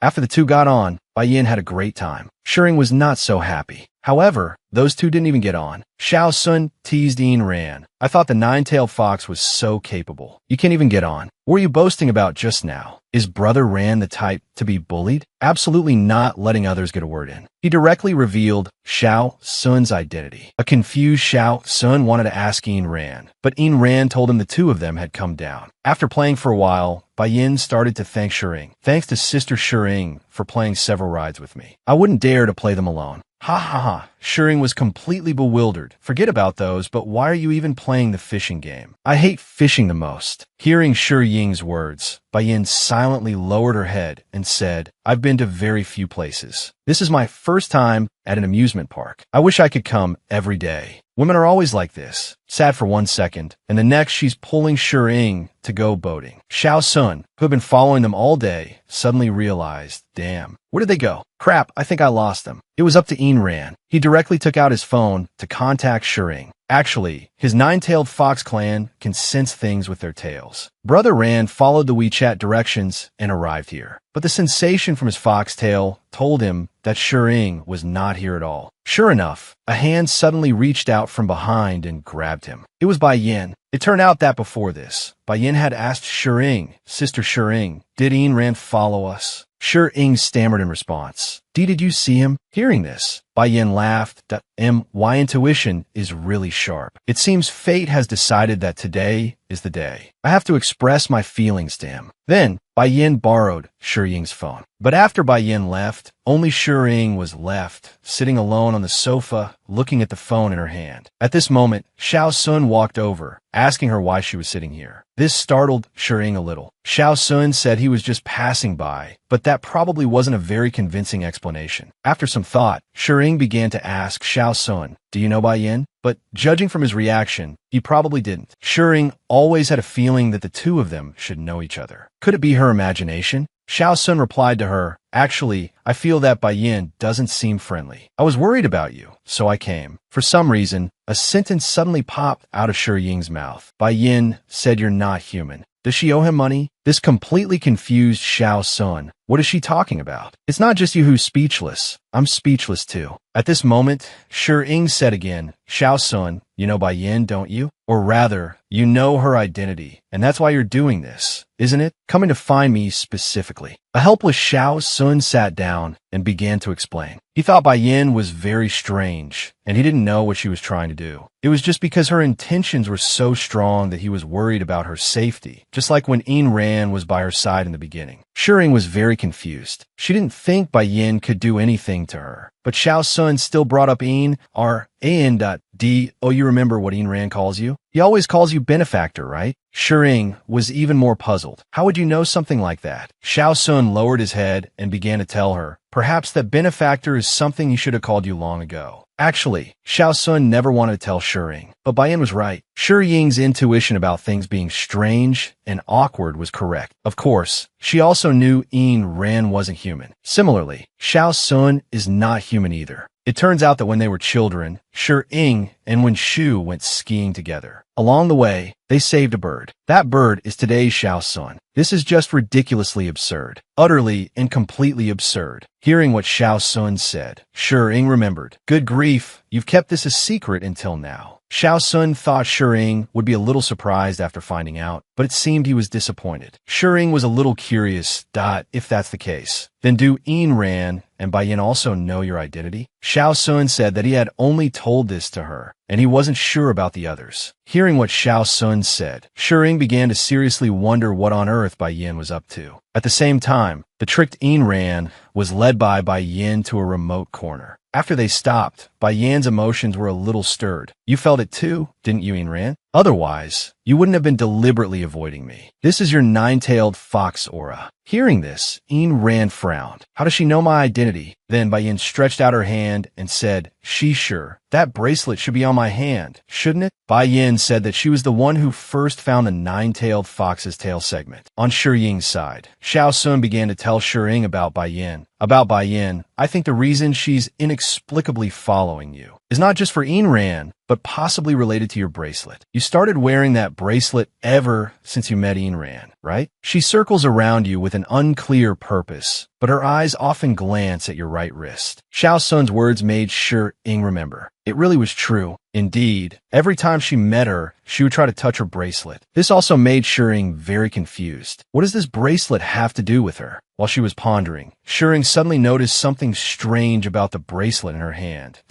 Is this an illusion? The bracelet is starting to turn purple. What happened to them? Shering clearly remembered that she had only seen this color once. It was the night the stinky fox first moved into her house. After that, Shering had never seen this bracelet turn pink again. Xiao Sun looked at the confused Shering and asked her, "Do you care about that a lot?" This question made Shering feel awkward. Shering hurriedly explained to him and then said she wanted to treat him to a meal. Xiao Sun was overjoyed. He had originally just been joking about having a meal today, but he didn't expect it to actually happen. Shering was also very happy. She didn't even know they had met so long ago. Shering then asked him if he knew any magic. Xiao Sun laughed after hearing this and replied, "I haven't used it in a long time. It's not needed here anyway." As the two were talking, it suddenly started to rain outside. Seeing this, Shering silently lowered her head, so much so that she didn't even hear what Xiao Sun was saying to her. After coming back to her senses, Shering hurriedly apologized that, "I'm sorry, I was a bit distracted just now." Xiao Sun smiled and replied, "I should be the one thanking you, my little benefactor, for gracing me with this meal." After speaking, Xiao Sun also turned his face to look out the window. He thought that with such heavy rain, maybe they should leave a bit earlier. Shering thought so too, and immediately told Xiao Sun, "I'm sorry. I feel like the rain is going to get heavier. I have something urgent to attend to, so I have to go. I'll treat you to a meal next time." After Shering finished speaking, she hurriedly ran off. Xiao Sun stood up and watched Shi Ying's departing figure, still thinking to himself, is she going to find Bai Yin and Ayn Rand? Sure enough, Shering really did go to the place where Bai Yin tricked Ayn Rand, the carousel in the center of the park. However, when she got there, she found that the two of them were not there at all. At this moment,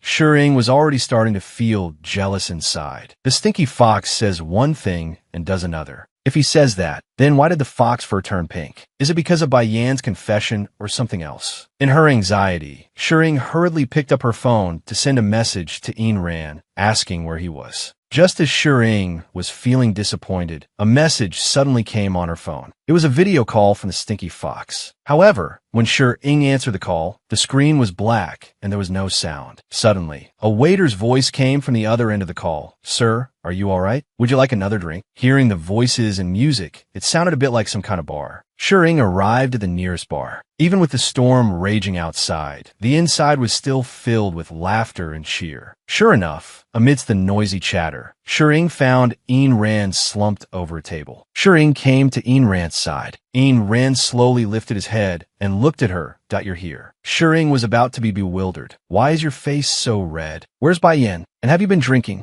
Ayn Rand didn't answer her question about Bai Yin, but told her that he had indeed been drinking. "Thinking of the person I like, drinking the wine I like." At this moment, she noticed the bracelet on her hand had changed color once again. Just as Shering was looking at the bracelet, Ayn Rand suddenly grabbed her hand. Ayn Rand said to her, "Xiao Yin, did you come looking for me because of the fox bracelet?" Shering asked him with a slight tremble, "Is this bracelet also because you're thinking of the person you like?" Ayn Rand leaned his face closer and teased her. "Benefactor, you care so much about who I like. Haven't I already told you? The person I like is you." After Ayn Rand finished speaking, he directly kissed her. Shering was completely stunned. After kissing for a while, Shering remembered to push him away. "You must have enjoyed it too." After being pushed away, Ayn Rand asked her, "Xiao Yin, do you hate it? I'm already a little dizzy. You can't bully me." And at this moment, Shering already seemed at a loss. Covering her mouth, she questioned him, "Who gave you permission to kiss me just now?" As soon as she finished speaking, Ayn Rand revealed his fox ears, wanting Shering to reach out and touch them. Ha ha ha! Before Shering could even touch them, Ayn Rand fell asleep, resting on her chest. Let's just say this was definitely premeditated. You're going to sleep on someone's chest? That must be nice. Suddenly, Shering seemed to have thought of something. The stinky fox was clearly so drunk. How come there's no smell of alcohol on him? She then asked the young man at the bar behind her, "Hello, may I ask how many drinks this person ordered just now?" The young man made a hand gesture. Ha ha ha. Just as he was about to speak, he was interrupted by Ayn Rand.